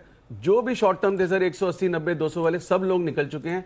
अब इसकी सर काया पलट हो जाएगी डिफरेंट। अनिल जी, आप गोवा, मैं आपको मतलब बोलता हूँ सर, गोवा ना तीन हिस्सों में है। एक है नॉर्थ गोवा जहाँ पे पार्टी है, एक साउथ गोवा जहाँ पे रिलैक्स करने जाते हैं, और एक पणजी में, वो अपने आप में सर एक कसिनो सिटी बन चुकी है। अच्छा, आप कसिनो गए हैं कि नहीं अनिल जी? पहले बताइए। है ना, कैसे नहीं गया? मैं तो लॉस एंजलिस वाले भी नहीं, लॉस एंजलिस सर, ये गोवा की बात कर रहा हूं। गोवा वाले भी गए, डेल्टिन ना। हाँ गया। तो सर अब मतलब कब गए? काफी साल हो गए? अब 2-3 बार गया हूँ। अच्छा। जब भी गोवा जाता हूँ जरूर जाता हूँ। पूरी सिटी बन चुकी है, वहां पे जाके देखिए, मतलब अमेजिंग वो है। नहीं, मैंने तो वो शिप में जो है पूरा टूरिज्म सेपरेट हो गया सर। मतलब पंजाब में एयरबीएनबी भी और होटल भी और होम स्टेज भी सब सर वो मतलब कसिनो ट्रैवल है वो सारा। हाँ, चलो वहां से उतरे पास में बिल्कुल सर, वो एक डिफरेंट ट्रैवल बन चुका है। तो मतलब एक बहुत बड़ी एक अनिल जी, इसकी बात हो रही है, मैं तो गोवा में अनिल जी 2 साल से आपको बोल रहा था प्रॉपर्टी इन्वेस्टिंग के लिए भी कि मैं बहुत बुलिश हूँ गोवा पे। और तो आप दो, हमारा काम हो जाएगा। हमने कब मना किया? सर अगली स्टडी भी बता देता हूँ कहाँ इन्वेस्ट करना है अगर आउटसाइड आपने करना है अयोध्या में। देखो, हम तो इन्वेस्ट करेंगे आपकी फ्रेंडशिप में, और आप इन्वेस्ट करो प्रॉपर्टी में। आपका भी काम हो जाएगा, आपके पैसे बन जाएंगे, हमारा काम हो जाएगा। सेठी जी आएंगे, उनको समझा दो। सर देखो, ऐसा है, देखो एक मिनट, आप कहाँ एक कप चाय पीनी है, उसके लिए गाय या भैंस तो नहीं खरीद के लाएंगे ना हम। तो हमें तो कहा, हमें साल में 1 आध दिन रहना होगा, आपकी प्रॉपर्टी में रह लेंगे। तो सर अयोध्या भी मतलब मैं स्टडी बता रहा हूँ, टूरिस्ट डेस्टिनेशन बनने, ये नेक्स्ट वेटिकन सिटी बनने वाली है सर इंडिया की। वाओ, आप ये याद रखना, मेरे वर्ड्स हैं सर, नेक्स्ट वेटिकन सिटी। कोई ऐसा 5 स्टार मैरियट से लेके ऐसा चेन नहीं इसने वहां पे लैंड नहीं ले लिया। आप 2-4-5 साल आप सिंपल है, शिरडी में देख लो, तिरुपति बालाजी में देख लो, सब जगह है ही है। मतलब वो तो ये उससे भी मैं कह रहा हूँ सर, वेटिकन से मैं मतलब कंपेयर कर रहा हूँ कि इतनी बड़ी चीज होने वाली है कि everything will revolve around that. तो मैं न्यू इन्वेस्टमेंट डेस्टिनेशन सर पूरे देश भर में घूम के निकालनी पड़ती है स्टडी। तो जैसे मैंने बताया था गोवा में कि मतलब फ्यूचर है इस वक्त, तो क्योंकि कोविड के बाद से वो डोमेस्टिक टूरिज्म या हिल्स हैं या गोवा, बस 2 ही चीज़ें हैं सर। आपने देखा मनाली और वो, लेकिन hills is 4 months 6 months, landslide के डर से, कभी बारिश के। Goa is 365 days sir. Goa से कुछ खास ही प्रेम है ऐसा लगता है मेरा। चलो बहुत ही बढ़िया। लेकिन ऐसा तो वो कई बार लोग बोलते हैं कि ऐसी जगह पे आप लैंड ले लेकिन वो सेफ्टी सिक्योरिटी वाले कंसर्न इश्यू थोड़े होते हैं, बट अब नहीं। गोवा में तो बिल्कुल भी ऐसा नहीं, गोवा की नहीं, जैसा अगर कहीं और दूसरी जगह ले कर लेते नहीं मतलब ये तो जगह ऐसी सर। गोवा, अयोध्या में क्या सिक्योरिटी इशू सर, मतलब गोवा में तो आप ड्रिंक एंड ड्राइव भी शायद कुछ नहीं कहते वहां पे तो। चलिए बढ़िया। तो ये है आशीष सर की राय। डेल्टा कॉप लेना तो सर, टारगेट तो बताया ही नहीं, स्टॉप लॉस तो आपके होते नहीं। आशीष सर टारगेट क्या रखने? हाँ जी, टारगेट सर टारगेट नहीं तो ओपन है सर। ये तो स्टॉप लॉस भी ओपन? हाँ जी, स्टॉप लॉस भी नहीं रखना? नहीं, स्टॉप लॉस कुछ नहीं सर, कुछ नहीं, ले लो भाई। सर डिलीवरी लेके 232 का चीज है, मतलब सर लग लेके रखो ना सर, क्या है भाई, अपना आप देखो। आशीष सर ने बोल दिया 236 में लेना है, बात खत्म। ठीक है, आइए नितिन जी तैयार है? एक मिनट आशु जी, कुछ लोग मुझे मैसेज करके बोल रहे हैं आपने उदयपुर आओ, गोवा भूल जाओगे। अच्छा हाँ, नहीं उदयपुर भी सही बात है सर, बिल्कुल सर। लेकिन गोवा ना वो अच्छा, अगर वो वेटिकन सिटी, उदयपुर है ना, वेनिस है। नहीं बिल्कुल, मैं वही कहने वाला था sir. Goa, Udaipur is a rich destination. Goa takes care of every class sir. हाँ, ये बात सही है। गोवा टेक्स केयर उदयपुर के लिए पैसे बहुत लगते हैं। Udaipur is the rich mains place. Flight ticket भी बहुत महंगी है, मुझे जाना आना पड़ता रहता है, इसलिए मुझे पता है। आइए नितिन जी तैयार है? निफ्टी के निशानेबाज नितिन मुरारका।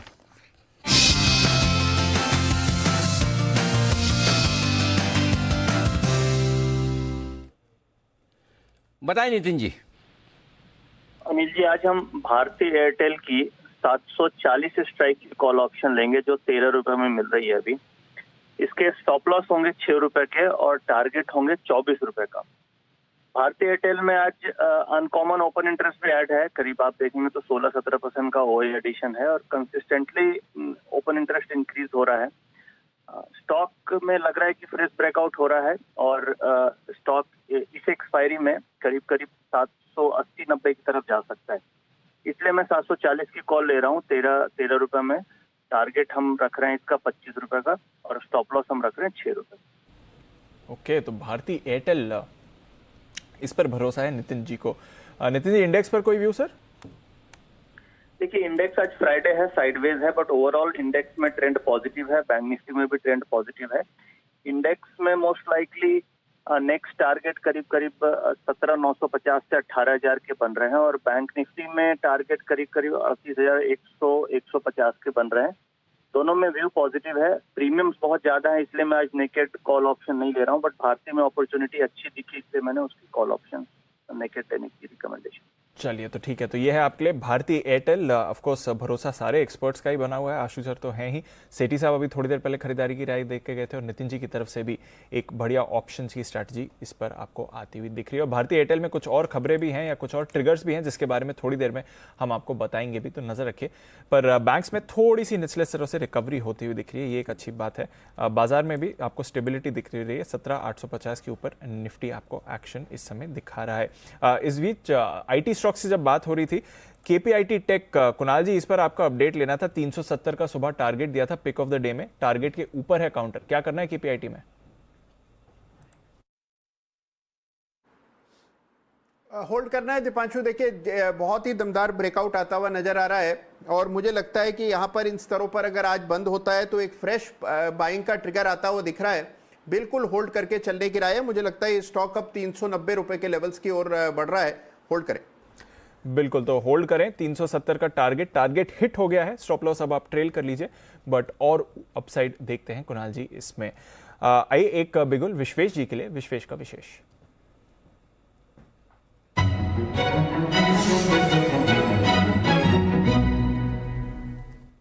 बताएं सर।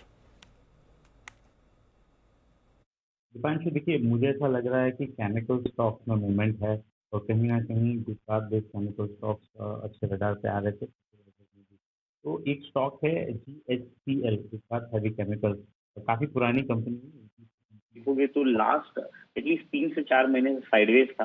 आज के दिन में जिस हिसाब से स्टॉक 410 के ऊपर मूव कर रहा है, मुझे लग रहा है I think the new leg of a move started.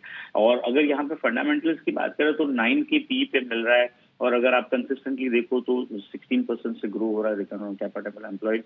Market cap to sales 1 time चल रहा है, तो मेरे हिसाब से वैल्यूएशन काफी रीजनेबल है। 3,800 करोड़ का मार्केट कैप है। मुझे लगता है this stock can move out to be a stellar performer in next 3 to 4 weeks. तो यहाँ पे खरीदारी करें, थोड़ा सा नीचे मिले 400 तक तो भी ऐड करें। स्टॉप लॉस 380 का रखे, और 480 और 520 मतलब ऑलमोस्ट 30% अपसाइड के लिए मेरे हिसाब से GHCL को बाय करना चाहिए।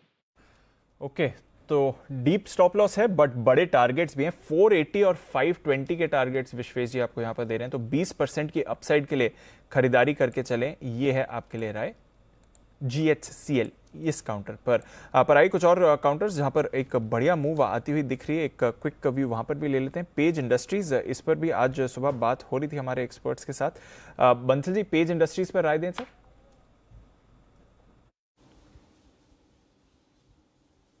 देखिए दिवांशु, मूव अच्छा आ रहा है, टेक्निकल स्ट्रक्चर भी यहाँ एकदम बढ़िया है, और ऊपर से थोड़ा सा रिट्रेस हुआ है, बट टेक्निकली एक ब्रेकआउट है दीपांशु।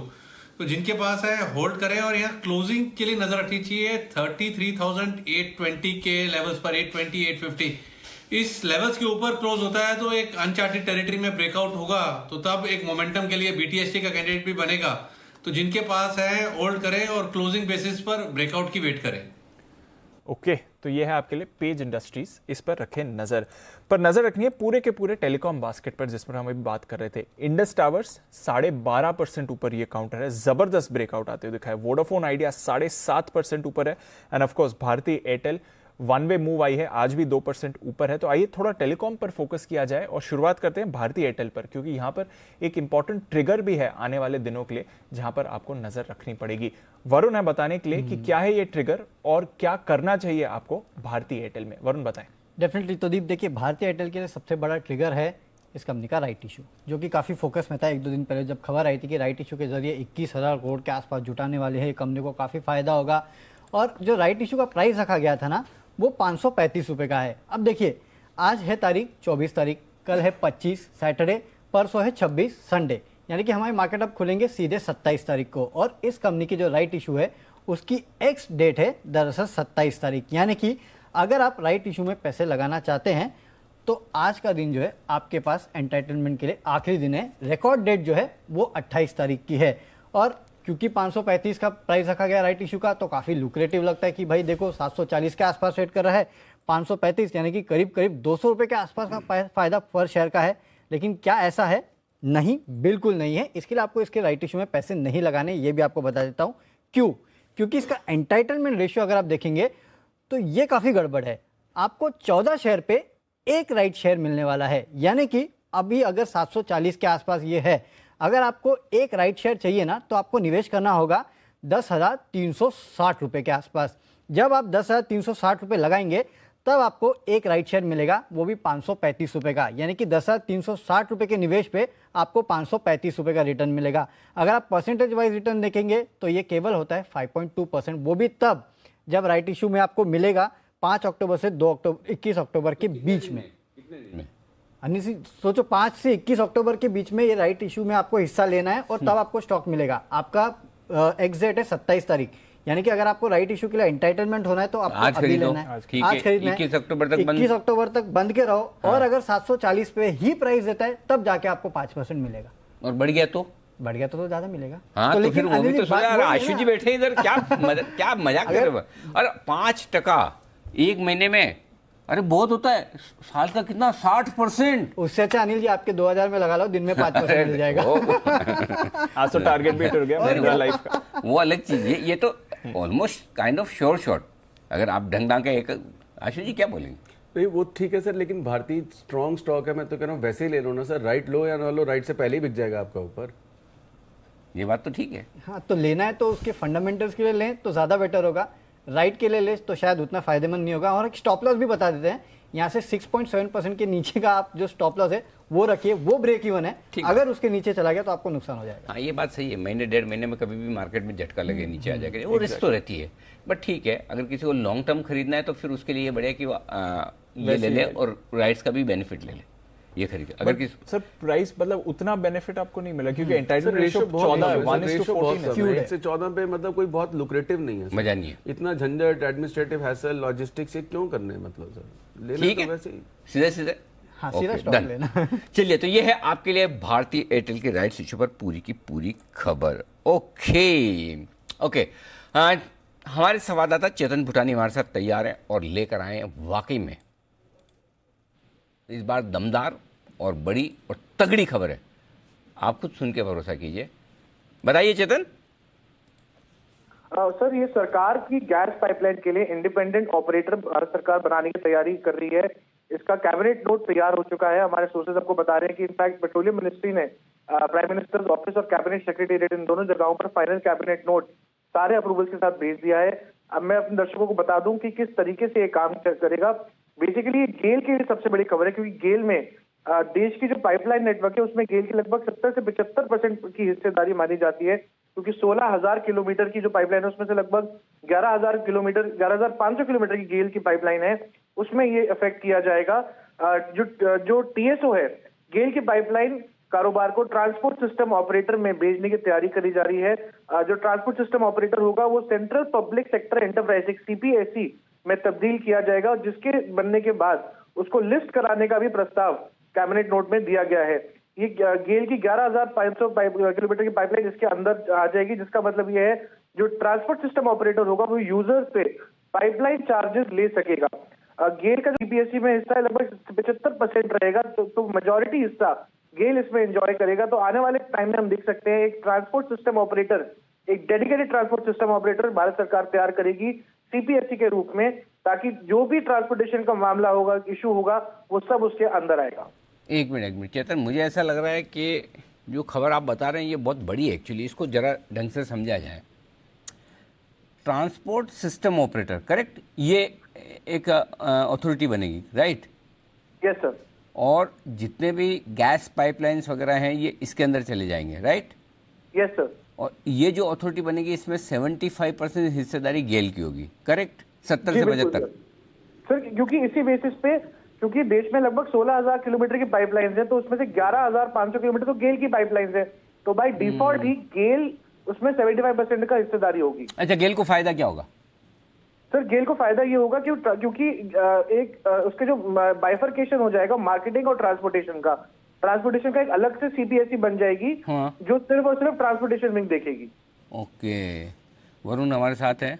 वरुण, आप ऑयल एंड गैस देखते हैं? डेफिनेटली अनिल जी, मेरे ख्याल से ये पाइपलाइन मोनेटाइजेशन जो सरकार करने वाली थी उसके तरफ एक बहुत बड़ा कदम होगा, है ना? और इसके चलते जो वैल्यू अनलॉकिंग होगी वो काफी बड़ी होगी। ये गेल के लिए गेम चेंजर है, ये खबर गेल के लिए गेम चेंजर है ना?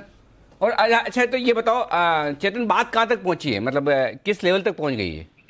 सर, मैंने इनफैक्ट अभी थोड़ी देर पहले ही अपने सूत्रों से बात की और मैंने बकायदा कैबिनेट नोट अभी खुद अपने आंखों से देखा है, क्योंकि कैबिनेट नोट एक सीक्रेट डॉक्यूमेंट होता है, तो हमको अलाउड नहीं होता उसको एक्सेस करना, लेकिन वो कैबिनेट नोट तैयार हो चुका है और वो जा चुका है already prime minister's office and cabinet secretariat में। अच्छा, मतलब एकदम फाइनल स्टेज पे। ये तो बड़ा तगड़ा काम हो जाएगा गेल के लिए। बड़ी खबर है गेल के लिए और बहुत जल्दी आपके सामने आती हुई दिखेगी। वैसे भी PSUs का भी वक्त आ रहा है, एक एक करके सारे PSUs जहाँ जहाँ अच्छी खबरें आ रही है। सबसे बड़ी बात है कि ये सरकारी कंपनियां अब अच्छी खबरों पर रिएक्शन देने लगी है। कोल इंडिया ने दाम बढ़ाए 10% 12%, तो देखो स्टॉक कहाँ से 140 वाला 165 हो गया, 170 हो गया। ये बढ़िया चीज़ है। गेल के लिए भी ये आप लिख के रखिए, जिस दिन ये कैबिनेट में अप्रूव होकर आएगा, चूंकि अब चेतन कह रहे हैं कि लगभग फाइनल स्टेज पर पहुंच चुका है, ये स्टॉक कम से कम यहाँ से 10 से 15% बढ़ेगा, कम से कम 10 से 15%। इतना बड़ा चेंज गेल के लिए होने वाला है इसके चलते। तो ये गेल के लिए बड़ी, और दूसरी बात है कि नई CPSE जो ये नया बनेगा उसको लिस्ट भी कराया जाएगा। तो बहुत बड़ी खबर गेल के लिए बनती हुई दिख रही है, जो आने वाले कुछ दिनों में दिख सकती है। इंटरेस्टिंग है।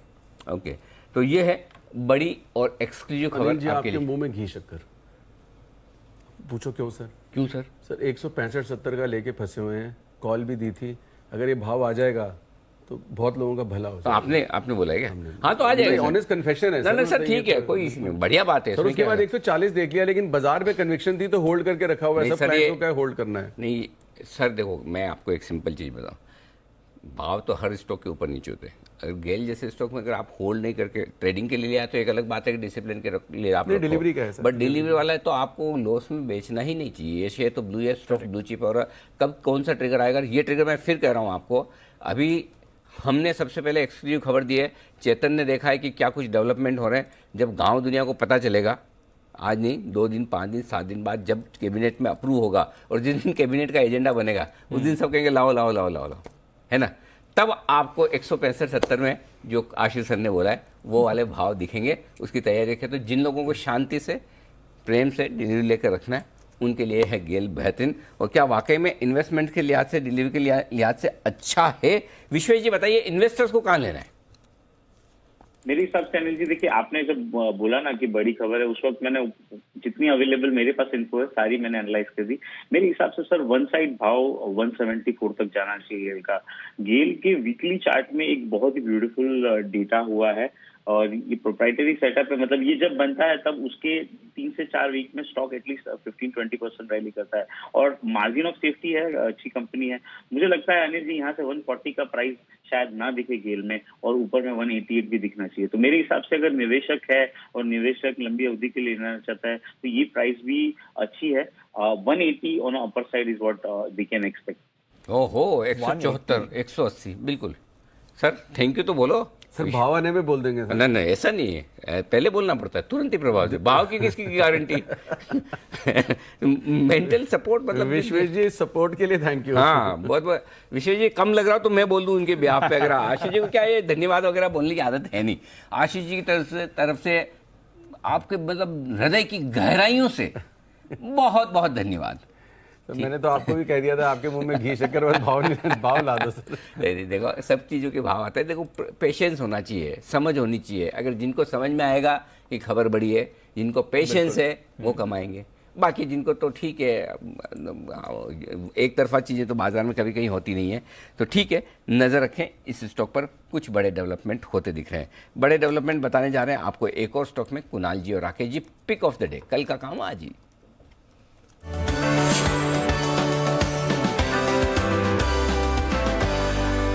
बताएं सर।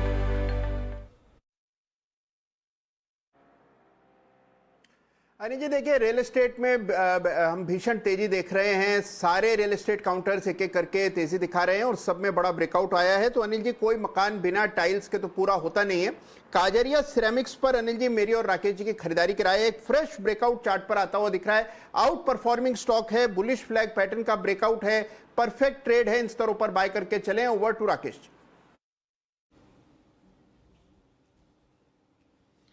अनिल जी नए लाइफ टाइम हाइस पे स्टॉक क्लोजिंग दे रहा है 1216, 1216 का स्टॉप लॉस है, 1290, 1290 पहला टारगेट, 1312, 1312 दूसरा टारगेट है और कजारिया सेरामिक है pick of the day.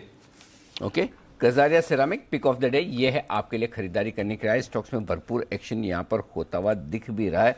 Okay, इस बीच जो भारतीय एयरटेल में बायबैक, सॉरी राइट्स इशू की जब हम बात कर रहे थे तो जो आप कह रहे थे ना कि इतना ल्यूक्रेटिव नहीं है, कैलकुलेशन थोड़ी सी गड़बड़ हुई है। वरुण ने कैलकुलेशन सुधार के बताया कि ये 2% का रिटर्न बता, नहीं कि 5%। 5% से मैं भी वही सोचा, 5% तो बुरा नहीं है, तो 2% तो फिर ठीक है। फिर 2% के लिए रिस्क लेना नहीं बनता। करेक्ट, ठीक है, चलिए कोई बात नहीं, हो जाता है तो ठीक है, हो गया करेक्ट, टाइमली हो गया। तो करेक्शन प्लीज़, ये है आपके लिए कजारिया सेरामिक्स।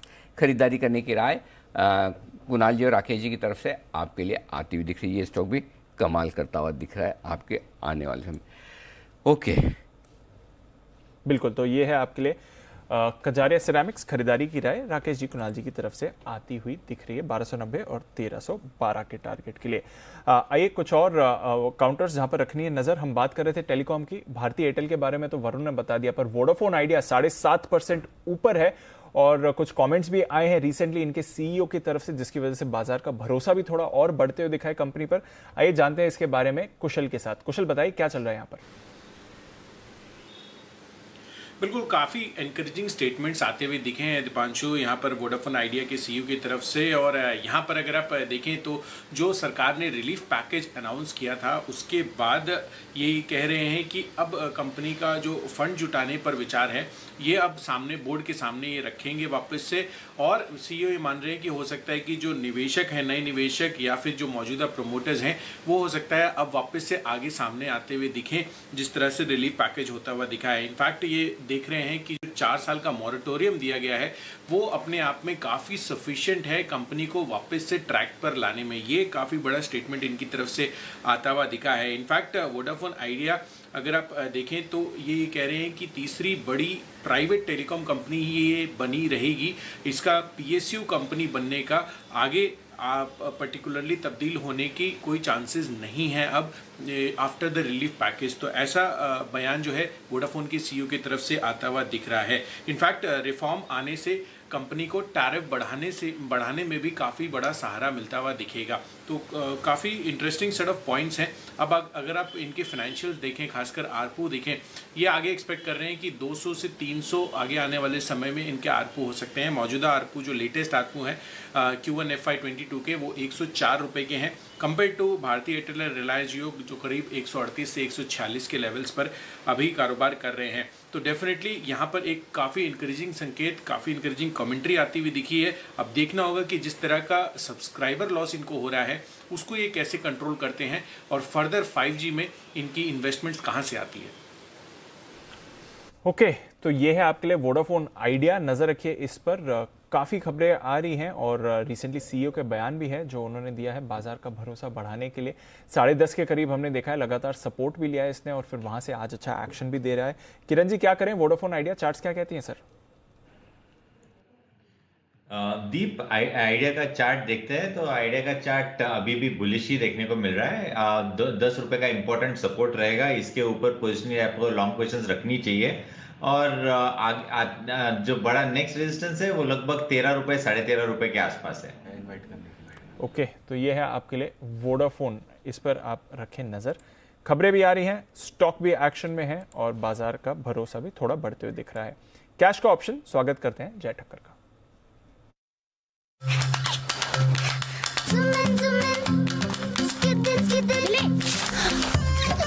एबिक्स कैश हर खुशी के लिए काफी है।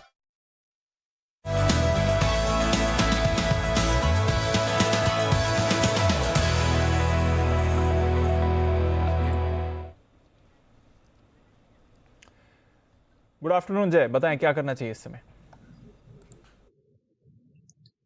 हाय, very good afternoon to you Dipanshu, very good afternoon to you Anil ji. Deep, मुझे मार्केट में कुछ ज़्यादा नेगेटिव नहीं नज़र आ रहा है। डेटा इस पर पॉजिटिव ही है, थोड़ा बहुत प्रॉफिट बुकिंग ही हाई लेवल से ऐसे ही समझना चाहिए। एंड बैंक निफ्टी भी देखिए आप काफ़ी स्टेबल है। आई मीन मार्केट में निफ्टी में जो हिसाब से गिरावट आई ऊपर से, वो हिसाब से इतनी खास वहाँ पे गिरावट नहीं आई है, अच्छा खासा होल्ड कर रहा है। दैट क्लियरली शोज के गोइंग फॉरवर्ड स्ट्रेंथ देखने मिल सकती है। निफ्टी पर एज ऑफ नाउ कॉल देना चाहूंगा दीप में। 17,750 का कॉल ऑप्शन 185 पर ट्रेड कर रहा है। उसको खरीद कर चले। आपका यहाँ पे स्टॉप लॉस दीप रहेगा 139 पर। सो 185 पर ट्रेड कर रहा है, 139 पर आप स्टॉप लॉस लगाए। यहाँ पे फर्स्ट टारगेट इसका बन रहा है 242, सेकेंड टारगेट बन रहा है 267। ये दो टारगेट्स के लिए आप खरीद कर चले निफ्टी को। मुझे ऐसा लग रहा है दीप के देखिए बहुत ही क्रूशियल सपोर्ट रेंज जो है निफ्टी की, या तो डेटा अगर आप देखें तो 17,800 ये पहला एक सपोर्ट लेवल है। एंड आई डोंट थिंक उसके नीचे आज के दिन पे हमें एटलीस्ट क्लोज देखने मिलना चाहिए जो भी रिमेनिंग टाइम है। और उसके नीचे अगर आप देखें तो 17,750। सो ये जो रेंज है ओवरऑल ये बहुत ही इंपॉर्टेंट रेंज है निफ्टी के लिए इमीडिएट बेसिस पर। और ये रेंज जब तक होल्ड कर रही है आई थिंक प्रोबेबिलिटी हर एक लेवल्स पर नीचे सपोर्ट मिले और मार्केट फिर से हायर लेवल्स पर जाए, that is quite high. And मुझे ऐसा लग रहा है कि जो हिसाब से हमें 60,000 देखने मिला सेंसेक्स में, वो हिसाब से 18,000 प्लस के लेवल्स देखने मिलेंगे। इनफैक्ट पोजिशनल टारगेट मेरे 18,150 के, और शॉर्ट टर्म के लिए 18,020-30 तक के लेवल्स देखने मिल सकते हैं। 20-30 तो हो गए शॉर्ट टर्म, फिर 18,150 बराबर। ये दो टारगेट है आपके निफ्टी के, correct? Yes Anil ji. Okay, Nifty के 38,700-800 के आसपास, right? Yes, perfect Anil ji. Bank Nifty में लगभग यहाँ से और 1,001 पॉइंट 800-1,000 पॉइंट की मूव हमें देखने मिल सकती है। यस। जो आशु जी आप वो मेरे मुंह में घी शक्कर का मिक्सचर जो दे रहे थे, इनको नहीं देंगे? नहीं बिल्कुल या क्वांटिटी कम है, मतलब ऐसा कि अरे 1000 पॉइंट बैंक निफ्टी बढ़ा रहे जय, देखो नहीं वो बहुत अच्छी बात है। और बैंक निफ्टी डेफिनेटली निफ्टी से ज्यादा स्ट्रेंथ दिखा रही है सर, और आफ्टर लॉन्ग टाइम। हाँ लॉन्ग टाइम, लेकिन वो ना सिलेक्टिव दिखा रही है सर। उसमें देखो फाइनेंशियल में फिर भी across the board stocks participate नहीं। अब आज भी बैंक निफ्टी ऊपर है सर। स्टेट बैंक देखो, नहीं स्टेट बैंक तो आप देखते हो, सरकारी बैंक आप कभी नहीं देखते। नहीं स्टेट बैंक देखता हूँ, बाकी तो अच्छा सेलेक्टिवली बाकी तो बैंक तो सर मैं बिल्कुल, बाकी बैंक में तो सर पहले होता था ना, मैं कहता था मतलब देश फंसा हुआ है बैंक ऑफ बड़ौदा में, अब उसमें अब तो सर एशियन कंट्रीज भी फंसी हुई है मुझे लगता है। सिर्फ हमारा देश नहीं, आसपास भी। तो अच्छा लगा ये सुन के कि खाली हमारे लोग नहीं फंसे हैं, बाहर के भी फंसे। लेकिन एचडीएफसी बैंक पर अभी कॉल आई थी थोड़ी देर पहले। तो वो सिलेक्टिव बैंक है, तो मुझे लगता है स्टॉक्स में इंडेक्स, वही वाला बात है कि बैंक निफ्टी भी इंडेक्स नहीं गिरेगा। इंडेक्स नहीं गिरेगा, प्लस सेलेक्ट बैंक्स पैसे ज्यादा देके जाएंगे सर आपको। चलो बढ़िया, देके जाओगे पैसा ज्यादा देके जाएंगे। बहुत ही सुंदर, बढ़िया। आइए, तैयार है आशीष चतुर्वेदी, वक्त है बैन से बेनिफिट का।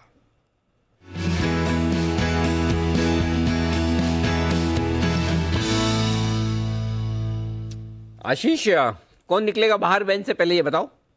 कोई भी नहीं है जी, कोई भी स्टॉक नहीं है जिसकी मार्केट वाइड पोजीशन लिमिट फिलहाल 80% से कम हो। तो 6 स्टॉक जो बैन में हो तो पक्का बैन में बने रहेंगे। अच्छा, ये आइडिया इतना बड़ा, मुझे लगा शॉर्ट कवरिंग हो जाएगी, थोड़ा तो ओपन इंटरेस्ट घटेगा, ऐसा कुछ नहीं हो रहा? अनिल जी घटा तो है, कल 91% पर बंद हुई थी पोजीशन, अभी 88% है, 88% है, तो बैन में तो रहेगा ये। टाइम और लगेगा अभी। सबसे कम बचा है 82-83% पीएनबी में, वो भी ऊपर है। बट एनीवे, अच्छा नई एंट्री की संभावना कहाँ है? 3 स्टॉक ऐसे अनिल जी जिनकी फिलहाल मार्केट वाइड पोजीशन लिमिट जो है 95% के ऊपर है, यानी बैन में आने वाले हैं। सबसे पहला नाम आता है सन टीवी का। देखिए एक दिन के लिए बाहर आया था, बस अब 124% हो गई है मार्केट वाइड पोजीशन लिमिट, तो सन टीवी पक्का है बैन में आएगा। इसके अलावा सेल कल प्रयास किया था, 93% पर क्लोज हुई थी मार्केट वाइड पोजीशन लिमिट, आज बढ़कर 103% हो गई है, तो सेल आज भी लग रहा है कि बैन में आ सकता है। और एनएमडीसी ये तीसरा नाम है। स्टॉक की मार्केट वाइड पोजीशन लिमिट फिलहाल 100% पर चल रही है, तो एनएमडीसी भी आना चाहिए, यानी सन टीवी, सेल और एनएमडीसी 3 स्टॉक ऐसे हैं जो बैन में आने का प्रयास कर रहे हैं। अच्छा, सन टीवी एक दिन के लिए आया। हाँ ये फेवरेट, ये तो सारे फेवरेट ही हैं, हमेशा से बैन में जाने के लिए तैयार ही रहते हैं, कब मौका मिले। सन टीवी जरा एक बार इसका भाव दिखाया जाए, क्या चल रहा है इस वक्त, और क्या कुछ बैन में जाने से पहले कोई प्रॉफिट बुकिंग करने की राय है? 510 रुपये के आसपास है। किरण जी, सन टीवी का आप देखिए, फिर जय ठक्कर के पास पहुंचता हूं। दोनों मेटल माइनिंग से जुड़े हुए स्टॉक, सेल और एनएमडीसी जो बैन में जाने वाले, जय वो आपको बताना है। पहले किरण जी, सन टीवी। अनिल जी बिल्कुल प्रॉफिट बुकिंग कर लेनी चाहिए, क्योंकि जो कल अप मूव आई थी वो पूरी निगेट हो चुकी है। जितना ऊपर कल बढ़ा था उतना ही नीचे आज आ गया है, तो जिनके पास लॉन्ग पोजीशंस है बिल्कुल प्रॉफिट बुकिंग कर लेनी चाहिए।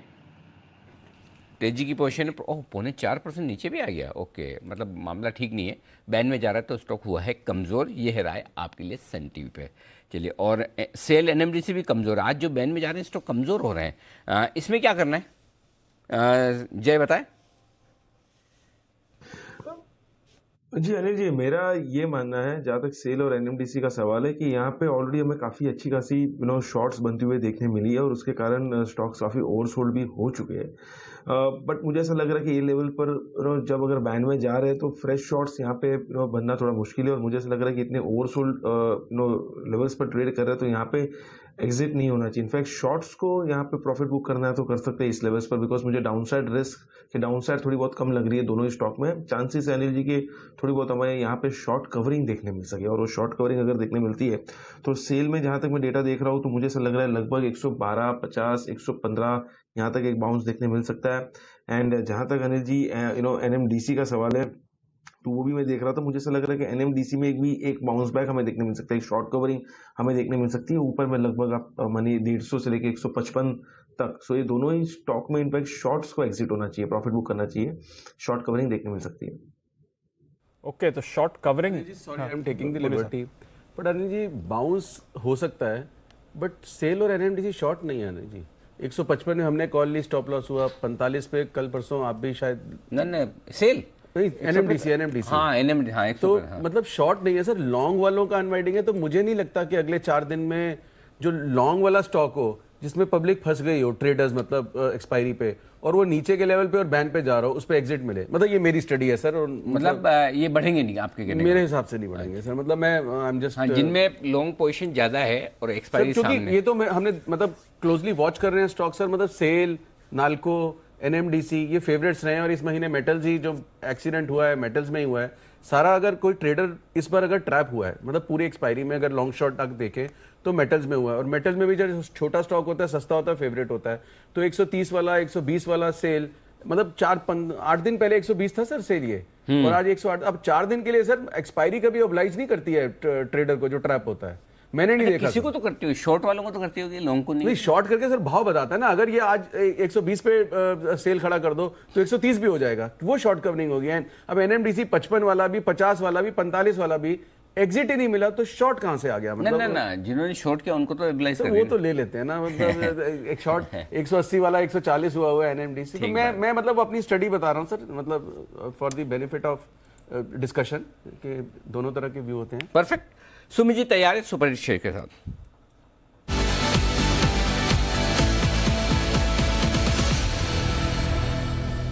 बताएं सुमित जी।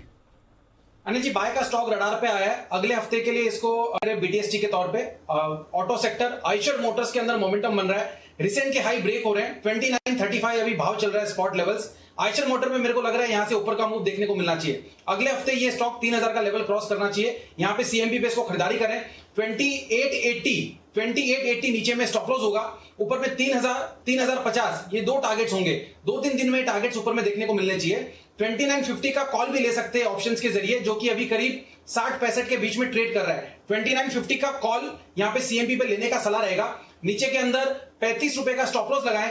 ऊपर के अंदर 95 रुपए से लेके 110 रुपए तक के टारगेट आइशर मोटर के 2950 के कॉल के अंदर देखने को मिल सकते हैं। और स्पॉट लेवल्स में 3000 से लेके 3050 तक के लेवल नेक्स्ट वीक में देखने को मिलने चाहिए।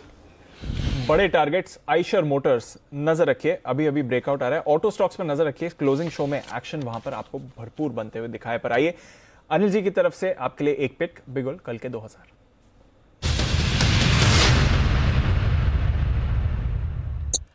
पीईएल पिरामल एंटरप्राइजेस, जो अभी आशु सर बोल भी रहे थे कि वो स्टॉक ढूंढो जो नीचे हो, जिनमें थोड़ा करेक्शन हुआ हो। कल परसों थोड़ी गर्मी के बाद हल्का नीचे, बहुत ज़्यादा तो है नहीं और बहुत ज़्यादा आएगा भी नहीं, इसलिए यहाँ पर खरीदारी करने की राय है। चाहे तो फ्यूचर्स में खरीदें, और दूसरा तरीका ये है कि आप ऑप्शंस ले लें। वीकेंड सेशन है तो मैंने ऑप्शंस वाला भी बनाया। 2750 का दीप कॉल ऑप्शन, 2750 वाला कॉल ऑप्शन आपको खरीदना है जी। 80-85 रुपए की रेंज में मिलेगा कहीं अंदाज से, ठीक है। 65 रुपए का लगाइए स्टॉप लॉस, 120 रुपए का टारगेट पहला, 140 का दूसरा और 155 का तीसरा। बड़े बड़े टारगेट हैं, मतलब इफेक्टिवली 3000 की तरफ बढ़ना चाहिए स्टॉक, बढ़ना चाहिए। उस हिसाब से टारगेट बड़े रखें। सो नहीं तो फिर क्या फ़ायदा नहीं है। अब 4 दिन बचे आपके और इसी एक्सपायरी का आप कॉल खरीद रहे हो, तो फिर सिंपल सी बात है कि आपको थोड़ा मतलब हाई वोलेटाइल स्टॉक आप खरीदो, एनबीएफसी खरीदो और पैसा पूरा ना बने तो फायदा नहीं। सही बात। लेकिन चूंकि वोलेटाइल रहता है इसलिए मैं ऑप्शंस के जरिए खरीदारी करने की राय दे रहा हूँ। 2750 वाला कॉल ऑप्शन आप 80 से 85 की रेंज में खरीदिए। 65 रुपये का स्टॉप लॉस है आपका, 65 का, 120, 140, 155 ये 3 टारगेट के लिए। और पिरामल एंटरप्राइजेज मेरे ख्याल से 2 दिन पहले कुणाल जी राकेश ने भी राय दी थी। एक बार कल हमारी एक्सक्लूसिव खबर भी थी, तो एक बार एक काम करते हैं उनसे भी राय ले लेते हैं। बंसल जी पिरामल के चार्ट्स देखिए सर।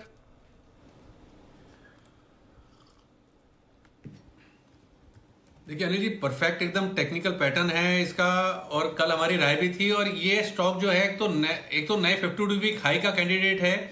एक लेवल टूटा हुआ है इसके अंदर। ये स्टॉक एक तो short covering plus fresh long का कैंडिडेट है। तो बिल्कुल अनिल जी आपके साथ एकदम सहमत हैं, खरीदारी की राय है यहाँ पर। और यहाँ पर अगर आप मुझसे पूछेंगे छोटे से छोटा स्टॉप लॉस, तो वो भी अनिल जी नियर बाय नहीं है, तो आपके स्टॉप लॉस के साथ ही जाएंगे। बट पिरामल एंटरप्राइजेज में खरीदारी की राय है। ओके, तो पिरामल एंटरप्राइजेज नजर रखिए। पोजिशनली तो अनिल जी को काफी पसंद है, ट्रेड के लिए भी आप ले सकते हैं। ऑप्शंस के जरिए भी यहां पर आप ट्रेड इनिशिएट करके चल सकते हैं। आइए एक बिगुल जय ठक्कर के लिए जय का जैकपॉट।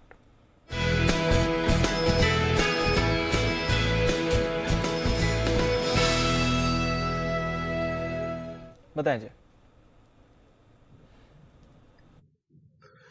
दीपांशु, मेरी राय सुमित से मैच कर रही है। जहां तक ऑटो स्टॉक्स का सवाल है, मुझे ऐसा लग रहा है जी बिल्कुल ऑटो में काफी अच्छा मोमेंटम है। एंड M&M का 780 के स्ट्राइक का कॉल ऑप्शन खरीदने की सलाह है। 10 रुपए पर मिल रहा है अभी ये। यहाँ पे आप स्टॉप लॉस लगाइए अराउंड 4.5 का, 4.5 का आप स्टॉप लॉस लगाइए।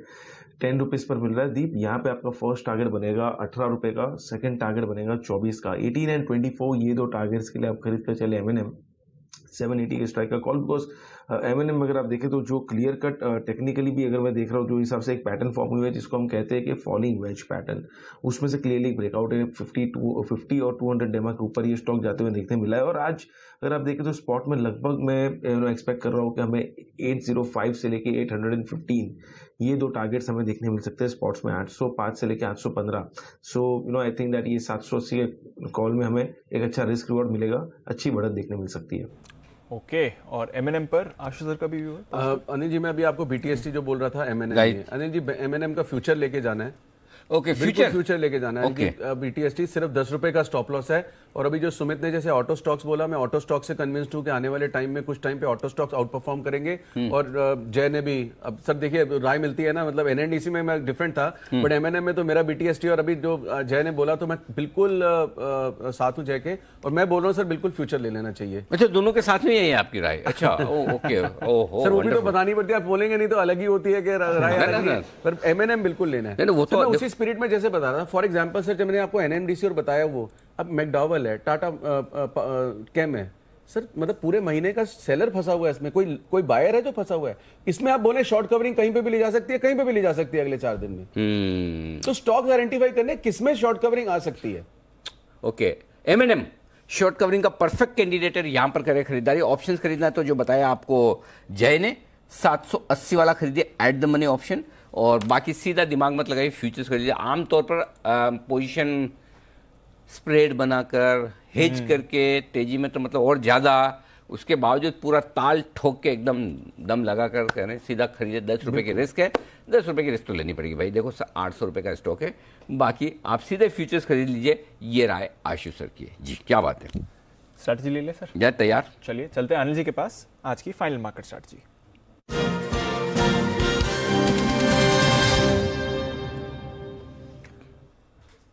सर एक्शन भरपूर है, बट एक वॉलेटिलिटी का ट्रिगर आज शाम को आ सकता है। अभी खबर आई है, चाइना के सेंट्रल बैंक ने कहा है कि all crypto currency related activities are illegal. बहुत ही बढ़िया बात है तो, और हम एक्शन लेंगे। तो अच्छी बात, अभी खबर आई है सर। तो फिर लीगल जाए, वहां पैसा लगाओ स्टॉक मार्केट। बहुत बढ़िया चीज है। हाँ, अच्छी चीज है। हम तो देखो सब पॉजिटिव सोचने वाले हैं दीप। देखो ये तो मार्केट के लिए अच्छी खबर है। मार्केट के लिए अच्छी खबर है, बट थोड़ा हम देखते हैं सर, जब भी कुछ आता है क्रिप्टो करेंसी पे उसका कंटेजन दिखता है, उनको लेना होगा शायद ना। थोड़ा आएगा। नहीं सर, पर एक चीज है ना सर, क्रिप्टो करेंसी में दुनिया भर में मतलब इन्वॉल्वमेंट बहुत ज्यादा बढ़ गई है Anil ji. So what Dipanshu is saying कि उसका रिपल इफेक्ट जरूर आ सकता है कहीं पे। तो ये अभी चाइना की सरकार से आया है sir, but otherwise Dow futures 70 points नीचे हैं। नैस्डैक फ्यूचर्स करीब 0.5% नीचे है, तो थोड़ी सुस्ती इस समय दिख रही है। यूरोप में भी आपको सर 1% की गिरावट इस समय दिख रही है। तो डाउ फ्यूचर 70 पॉइंट्स, यूरोप 1%। उनकी जो बॉन्ड यील्ड है 1.43% तक उछली थी, अभी 1.41 पर है सर, तो वो स्टेबल दिख रही है इस समय। और डॉलर एक हफ्ते के निचले स्तर पर ही है। नहीं, वैसे तो कोई कहीं समस्या है नहीं। लाइफ टाइम हाई पर आप बंद हो रहे, लाइफ टाइम हाई भी बनाया, हर निशान में भी है। बैंक निफ्टी भी हम जो कह रहे थे 3700 के आसपास होना चाहिए, वहीं बंद हो रहा है, या 800-900 के बीचों बीच बंद हो रहा है। तो ऐसे लॉन्ग पोजीशन आपकी है, बिल्कुल रखिए, कोई दिक्कत नहीं है। अगर आपको हेज करना है, 17600 का पुट ऑप्शन है हेज करने के लिए, और किसी की शॉर्ट है तो 18000 का कॉल ऑप्शन है हेज करने के लिए। ये सिंपल सी चीज़ है। बैंक निफ्टी में 37500 38,000 ये रेंज है। तो आपकी जो पोजीशन है उस हिसाब से ऑप्शन में आप हेज कर लीजिए। लॉन्ग पोजीशन है, बनाए रख सकते हैं। और अगर आपको लगता है वीकेंड पे थोड़ा डर है ऐसा, और जब डाउ फ्यूचर्स थोड़ा नीचे है, प्रॉफिट बुक कर ले। सोमवार को वापस भी लेंगे तो कोई हर्ज नहीं है, मिल भी जाएगा। ऐसा भी नहीं कोई सोमवार को सीधा 100, 150, 200 ऊपर खुल जाने वाला है, ऐसा भी कुछ नहीं होने वाला है। तो ऐसा मतलब कोई पहाड़ टूट के नहीं जा रहा है। अच्छा प्रॉफिट बन रहा है इंडेक्स में, और बुक करके रहना चाहें सोमवार सुबह वापस ले लें। सिंपल सी बात, कहीं नहीं हो जाए कोई प्रॉब्लम। हाँ कहीं बिल्कुल। अरे भाई साहब, जो जितना हल्का रहेगा, ये उस आदमी को पूछो जो कोई 125-150 किलो पे पहुंचा और बाद में वजन कम करके 75 पे आया हो। ये वही वाली फीलिंग होती है कि आपने कोई स्टॉक खरीदा 500 रुपए में, भाव हो गया 200 या 300, और फिर वापस जो 500 आता है तो वो इतनी खुशी होती है, जो 500 वाला खरीद के सीधा 700 हो जाए तो नहीं होती। करेक्ट आशीष सर, ये ना बिल्कुल सर, मार्केट का जो लेवल और देखा ना, मतलब जरा सी कोई नेगेटिव न्यूज आती है तो झटका बहुत ज्यादा लगता है। तो वही वो भारी आदमी से पूछो, जब 125 वाला गिरता है तो चोट बहुत ज्यादा लगती है। हल्का वाला गिरता है तो थोड़ी ब्रूजेस आते हैं, लेकिन वो तो बड़ा वाला गिरता है चोट ज्यादा लगती है। बिल्कुल, तो ये है आपके लिए स्ट्रैटेजी। थोड़ा आप यहाँ पर हल्का होके जाएं तो ठीक है, मुनाफा बुक करना चाहें या फिर हेज के साथ अपनी पोजीशंस होल्ड भी कर सकते हैं। आइए फिर क्लोजिंग की तरफ बढ़ें, और एक ऐतिहासिक दिन भारतीय बाजारों के लिए रहा और एक ऐतिहासिक हफ्ता भारतीय बाजारों के लिए आपको आते हुए दिखा। नए रिकॉर्ड्स, पहली बार 60,000 के पार और लगभग उसी लेवल पर क्लोजिंग देने। अच्छा दीप, इससे पहले कि आप क्लोजिंग वाला सब बताएं, मैं एक चीज जल्दी से बताना चाहता हूँ, एक नहीं दो चीज। एक तो ये बाजार बंद होने 3:30 बजे भाग मत जाना आप इधर उधर, ये रुकना थोड़ा कुछ इंटरेस्टिंग, दो चीजें इंटरेस्टिंग आ रही, दो बहुत इंटरेस्ट। अब मैं नहीं बताऊंगा, 2 मिनट बचे, जल्दी से आप बताओ। 3:35 के पहले कोई हिलेगा नहीं। हाँ अब बताओ। चलिए, एशियन पेंट्स आज का टॉप गेनर, 4% ऊपर सर। M&M 3% ऊपर, आइशर 3% ऊपर, बढ़िया तेजी। Auto stocks end of trade बढ़िया रिवाइवल आया, मारुति पर भी रखिए नजर, बजाज ऑटो यहाँ पर भी आपको देखिए खरीदारी। भारतीय एयरटेल राइट्स इशू के लिए अगर आपको अप्लाई करना है, अगर आप चाहते हैं तो आज खरीदने का आखिरी मौका है डिलीवरी के लिए। इसकी रिकॉर्ड डेट है 28 तारीख की। Grasim, Infosys, ICICI bank, HDFC और बजाज फिनसर्व, यहाँ पर बढ़िया एक्शन आपको दिखा, पर टुवर्ड्स एंड ऑफ ट्रेड मुनाफा वसूली भी है और स्पेशली मेटल्स में आपने कमजोरी देखी है। टाटा स्टील, JSW स्टील आपके टॉप लूजर्स रहे। ITC अच्छे हफ्ते के बाद टुवर्ड्स एंड ऑफ ट्रेड 2% की मुनाफा वसूली आती हुई। Axis bank, HUL, BPCL, Tata Motors, UPL, Hindalco और हीरो मोटोकॉर्प, यहाँ पर भी आपने वीकनेस बनती हुई देखी है। पर आज था दिन टेलीकॉम का, भारतीय एयरटेल पर अच्छी तेजी, वोडाफोन आइडिया 8.5% ऊपर, पर स्टार था टेलीकॉम स्पेस से इंडस टावर्स 13% की तेजी के साथ क्लोजिंग यहां पर आपको आती हुई दिख रही है। टाटा केमिकल जबरदस्त उछाल 4.5% ऊपर, एशियन पेंट्स बढ़िया तेजी, L&T इन्फोटेक, L&T टेक, कोफोर्ज, माइंडट्री, एम्फोसिस, इन सारे मिड कैप IT शेयर्स ने स्पेशली फर्स्ट हाफ में काफी अच्छा परफॉर्म किया। AB फैशन यहां पर रखिए नजर रखिए। DLF 400 के ऊपर क्लोजिंग देने के लिए तैयार। MCX पर लंबे समय बाद थोड़ी तेजी बनती हुई आपको दिखी है, काउंटर काफी एक्टिव रहा, बड़ा ब्रेकडाउन आते हुए दिखाया। अपोलो हॉस्पिटल्स में 7.5% नीचे था ये काउंटर। PVR में मुनाफा वसूली 4% नीचे। डॉक्टर लाल, JSPL, कमिंस, स्ट्राइड्स, इंटरग्लोब और अपोलो टायर्स, साथ ही टाटा पावर जो आशीष सर कह रहे थे डिप मिला है, खरीदारी का मौका है, नजर रखिए उस काउंटर पर भी। कैश मार्केट में भी काफी स्टॉक्स आपको एक्टिव दिखे। एक तो सनसेरा इंजीनियरिंग, नजर रखिए इस पर, आज लिस्टिंग होती हुई दिखी। लिस्टिंग तो आपको 8-9% की प्रीमियम पर होती हुई दिखी, उसके बाद स्टॉक पर थोड़ी सुस्ती एंड ऑफ ट्रेड में आती हुई दिखी, बट फिर से पिकअप आया और उसी लेवल के आसपास क्लोजिंग दे रहा है, तो 10% ऊपर। उतार चढ़ाव वाला दिन पहला दिन इसका रहा सनसेरिंग। इसके साथ बढ़िया मूवमेंट आपने देखा है, कुछ केमिकल काउंटर्स पर भी रखे वहां पर नजर, और फर्टिलाइजर स्टॉक्स सेकंड हाफ काफी active. Chambal, RCF, Gujarat alkalis, यहाँ पर बढ़िया एक्शन इस हफ्ते रहा। KEI इंडस्ट्रीज और साथ ही कजारिया सिनेमाइज जैसे stocks. But Anil ji, provisional basis पर 60,000 के जस्ट नीचे दिख रहा है, शायद फाइनल क्लोजिंग में ना फाइनल ऊपर ही आएगा, ऊपर रखेंगे, ऐसा कुछ दिक्कत नहीं है। मतलब कितना नीचे है? 4 ना ऊपर हो गया, टेंशन ना लें, ऊपर है। और 17,840-50 की रेंज में बंद हुआ है, निफ्टी वहीं पर होगा ब्रॉडली, और 37,800 के 37,775 की रेंज में बंद होगा बैंक निफ्टी। ये आपके लिए लेवल्स ठीक है क्लोजिंग वाले। लेकिन मैंने कहा कहीं जाना मत, तो 2-3 मिनट देखो, दो सेलिब्रेशन है आपके लिए। 60,000 पहली बार हुआ है तो कुछ तो जश्न होना चाहिए, बिल्कुल करेक्ट। मतलब देश विदेश से 60,000 का सेंसेक्स होने पर बधाइयों का सिलसिला और तांता लगा हुआ है। तो आइए आपको सुनाते हैं और दिखाते भी हैं। एक बड़े सेलिब्रेशंस होने जा रहे हैं बॉम्बे स्टॉक एक्सचेंज में। जी हाँ, 60,000 का सेंसेक्स हुआ, तो BSE से जो बड़े सेलिब्रेशंस हैं उसकी तस्वीरें आपके सामने आने की तैयारी में। देखिए, अभी तक केक निकला नहीं है, बॉक्स के अंदर है। पक्का कुछ तो 60,000 लिखा होगा, कुछ तो BSE की बिल्डिंग भी होगी, सेंसेक्स भी लिखा होगा। सब अपना अपना अंदाज लगाएं कि क्या कुछ होगा, क्या कुछ दिखेगा, लेकिन वहां पर जश्न का माहौल है। पीछे देख सकते हैं, मेरे को पता नहीं दूर से 6 लाख क्यों दिख रहा है ये सेंसेक्स, देखो। हाँ, 6 लाख नहीं दिख रहा?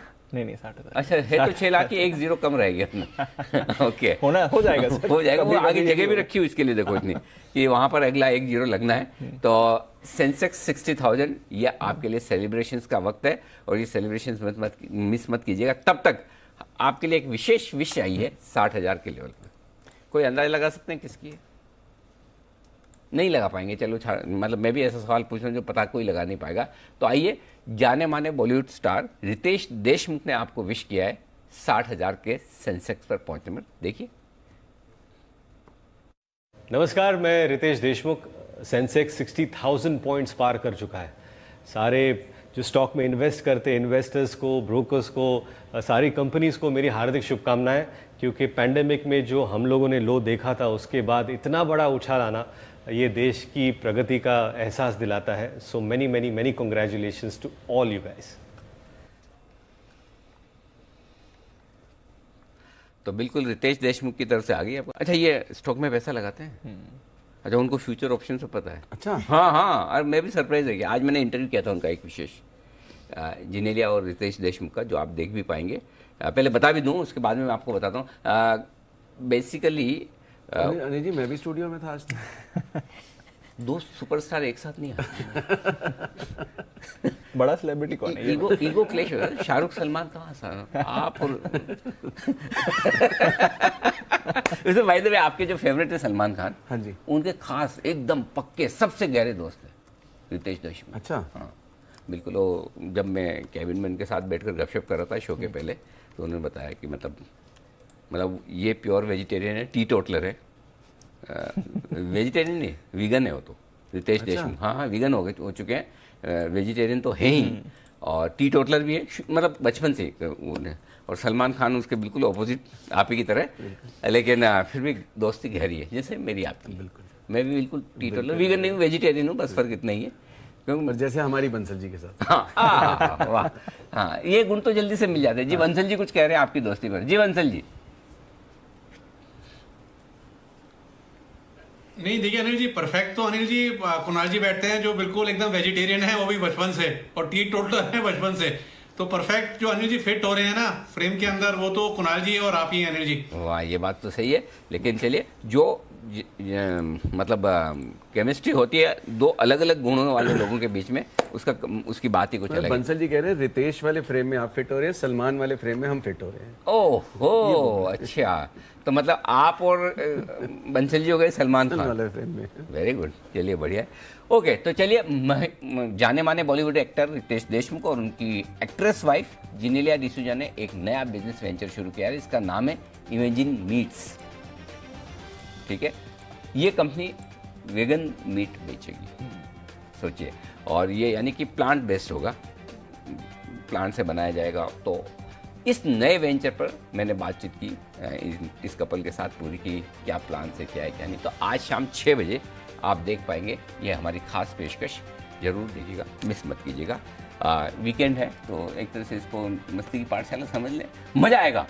हम खूब हंसे, रैपिड फायर राउंड भी किया, बड़े इंटरेस्टिंग सवाल जवाब हुए, तो आपको देखकर आनंद आएगा, ये मैं कह सकता हूँ। मिस मत कीजिएगा। Ritesh is great, amazing, sense of humour, sense of humour is amazing. वो तो ठीक है, वो जिनेलिया के साथ थे, अदरवाइज अकेले हो तो और भी ज़्यादा हो। मतलब हम सोच नहीं सकते, मतलब कितना ज़्यादा होता है। He is amazing sir. So बिल्कुल जरूर देखिएगा ये शो। लेकिन इसके अलावा भी बहुत कुछ है आज शाम आपके लिए, और वो भी हम आपको बता दें कि किस तरह के और हमारे आज शाम के प्रोग्राम में आपके लिए। आज प्रधानमंत्री नरेंद्र मोदी, अच्छा पहले तो ये वाला एक और स्पेशल इंटरव्यू जो मैं कल करके आया हूँ, जो आज आपके लिए। बाजार रिकॉर्ड लेवल पर है और हिंदुस्तान में सबसे बड़े इन्वेस्टर, इक्विटी मार्केट का सबसे बड़ा इन्वेस्टर गवर्नमेंट ऑफ इंडिया के बाद। गवर्नमेंट ऑफ इंडिया तो मजबूरी में इन्वेस्टर है कि कंपनियां उन्होंने PSU चलाई है, बनाई है, लेकिन जो सबसे बड़ा इन्वेस्टर है वो है LIC। LIC का मालूम है, कोई अंदाजा लगा सकते हैं आशुष सर या कोई भी हमारे एक्सपर्ट की LIC का इस वक्त पोर्टफोलियो क्या होगा साइज? कोई अंदाजा लगा सकते हैं कि LIC ने पिछले साल कितना प्रॉफिट बुक किया होगा, इस साल कितना प्रॉफिट हुआ है? Any guesses? अनबिलीवेबल फिगर है सर वो। 8 लाख करोड़ रुपए, ये इनके इक्विटी इन्वेस्टमेंट की value. Total portfolio 35 lakh crore, 35 lakh crore, जिसमें डेट वेट सब आ गया। तो सर 8 लाख करोड़ का पोर्टफोलियो, इसका मतलब 2 लाख करोड़ का प्रॉफिट तो मिनिमम हुआ होगा। हाँ सॉरी, 2 लाख करोड़ का प्रॉफिट तो मिनिमम हुआ होगा पिछले साल। नहीं, अब मैं बताऊँ, सवाल अच्छा है। पिछले साल उन्होंने प्रॉफिट बुक किया 35,000 करोड़ का। ओके, अब आपको लग रहा है इतना कम कैसे? आप तो 2 लाख करोड़। प्रॉफिट जो आप सोचो उससे ज़्यादा हुआ है।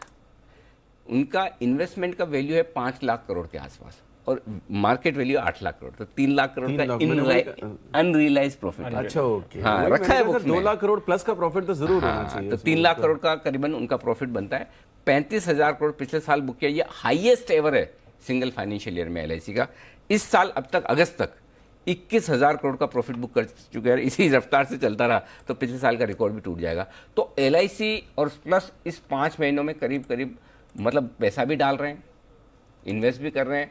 मार्केट पे उनका व्यू क्या है क्योंकि जानना जरूरी, प्लस IPO आ रहा है, IPO के लेकर प्लान्स क्या है, IDBI बैंक में स्टेक उनकी बिकनी है, उसको लेकर क्या LIC सोच रही है। इन सारे मुद्दों पे मैंने बात की मुकेश गुप्ता साहब, वो LIC के इन्वेस्टमेंट वही संभालते हैं। LIC में बहुत सारे MDs हैं अलग अलग वर्टिकल्स में, तो इन्वेस्टमेंट के वर्टिकल्स हैं ये मुकेश गुप्ता साहब। इनसे मैंने पूरी विस्तार से बातचीत की। शाम को 4:30 बजे ये शो आप ज़रूर देखिएगा, मिस मत करिएगा। तो ये एक और इंटरेस्टिंग शो है आपके लिए। अब आइए, PM मोदी 27 सितंबर को डिजिटल हेल्थ मिशन लॉन्च करेंगे और इस मिशन के तहत सरकार देश के सभी नागरिकों को यूनिक नंबर के साथ साथ एक हेल्थ कार्ड भी देगी जो दिखने में तो वो आधार कार्ड जैसा होगा, है ना।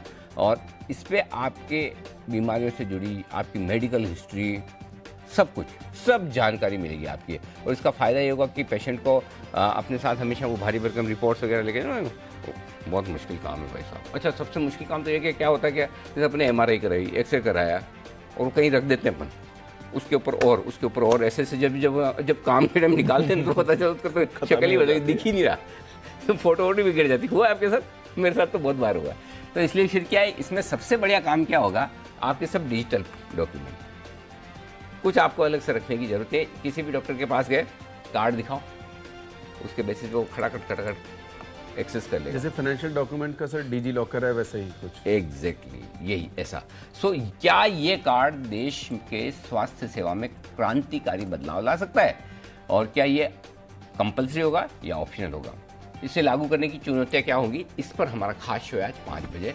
और इस पर खुलकर बात करेंगे हमारे एक्सपर्ट। सुनील गर्ग साहब हैं जो प्रेसिडेंट है IAPSM के, डॉक्टर मनोज कुमार साहब हैं सीनियर कंसल्टेंट मैक्स हॉस्पिटल के। देखिएगा, हेल्दी हिंदुस्तान का डिजिटल प्लान, नाम भी अच्छा रखा है, हेल्दी हिंदुस्तान का डिजिटल प्लान आपके लिए। ओके, ये हमारी खास पेशकश आज के लिए। और आज प्रधानमंत्री नरेंद्र मोदी अमेरिका के राष्ट्रपति जो बाइडेन के साथ मुलाकात करेंगे और इस मुलाकात पर चीन समेत पूरी दुनिया की नजर है। मोदी बाइडेन की इस मीटिंग में क्या कुछ होने वाला है, किन मुद्दों पर हो सकती है बातचीत, इस पर पूरी चर्चा। इनसाइड स्टोरी, मोदी जो कहेंगे दुनिया सुनेगी। दुनिया कैसा लगा टाइटल, जो बाइडेन का जो, मोदी जो कहेंगे दुनिया सुनेगी। बढ़िया टाइटल है ना, दम बहुत दम है। मोदी जो कहेंगे दुनिया सुनेगी। और साथ ही निफ्टी सेंसेक्स, आज सेंसेक्स ने 60,000 बनाया, निफ्टी 18,000 हो रहा है।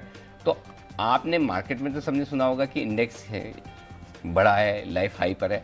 आज हम शाम वाले हमारे दर्शकों को बताएंगे कि ये इंडेक्स होता है क्या है, इसका घटना बढ़ना क्या है, कैसे होता है, कैसे काम करता है। तो हमारी जो शाम की जो स्पेशल शो है आसान भाषा में आज हम बताएंगे निफ्टी सेंसेक्स क्या है, इंडेक्स। मिस मत करिएगा, रात 8 बजे निफ्टी सेंसेक्स क्या है ये इंडेक्स, हमारा खास शो इंडिया 360 डिग्री में। केक कटने में इंतजार है, लेकिन आप चाहें तो केक के और केक कटने की जगह के दर्शन कर सकते हैं। आइए BSE एक बार फिर से चलते देखते हैं कि इंतजार का फल कितना ज़्यादा मीठा होगा। ओह चलिए, पिछली बार आए तो बॉक्स के अंदर था, ये मार्केट क्लोज हटा दीजिए ताकि पूरा दिख पाए जरा एक बार अच्छे से। हाँ ओके, तो ये है आपके लिए बड़ा लंबा सा केक, और केक के ऊपर हमारी जो मार्केट क्लोजिंग वाली जो फीड आ रही है, ये अगर हट जाएगी तो कम से कम केक तो दिखेगा, खाएं ना खाएं देखे तो सही, बराबर ना। तो चलिए, ये BSE में सेलिब्रेशंस होने की तैयारी में। देखो BSE की बिल्डिंग इतनी बड़ी है, लंबी चौड़ी है, ऊपर से नीचे लिफ्ट में आने में टाइम लगता है थोड़ा। आई एम श्योर वो BSE के ट्रेडिंग हॉल में, रिंग में होगा ये सारा आयोजन, तो वहाँ पहुँच रहे हैं, लोग पहुँच चुके हैं।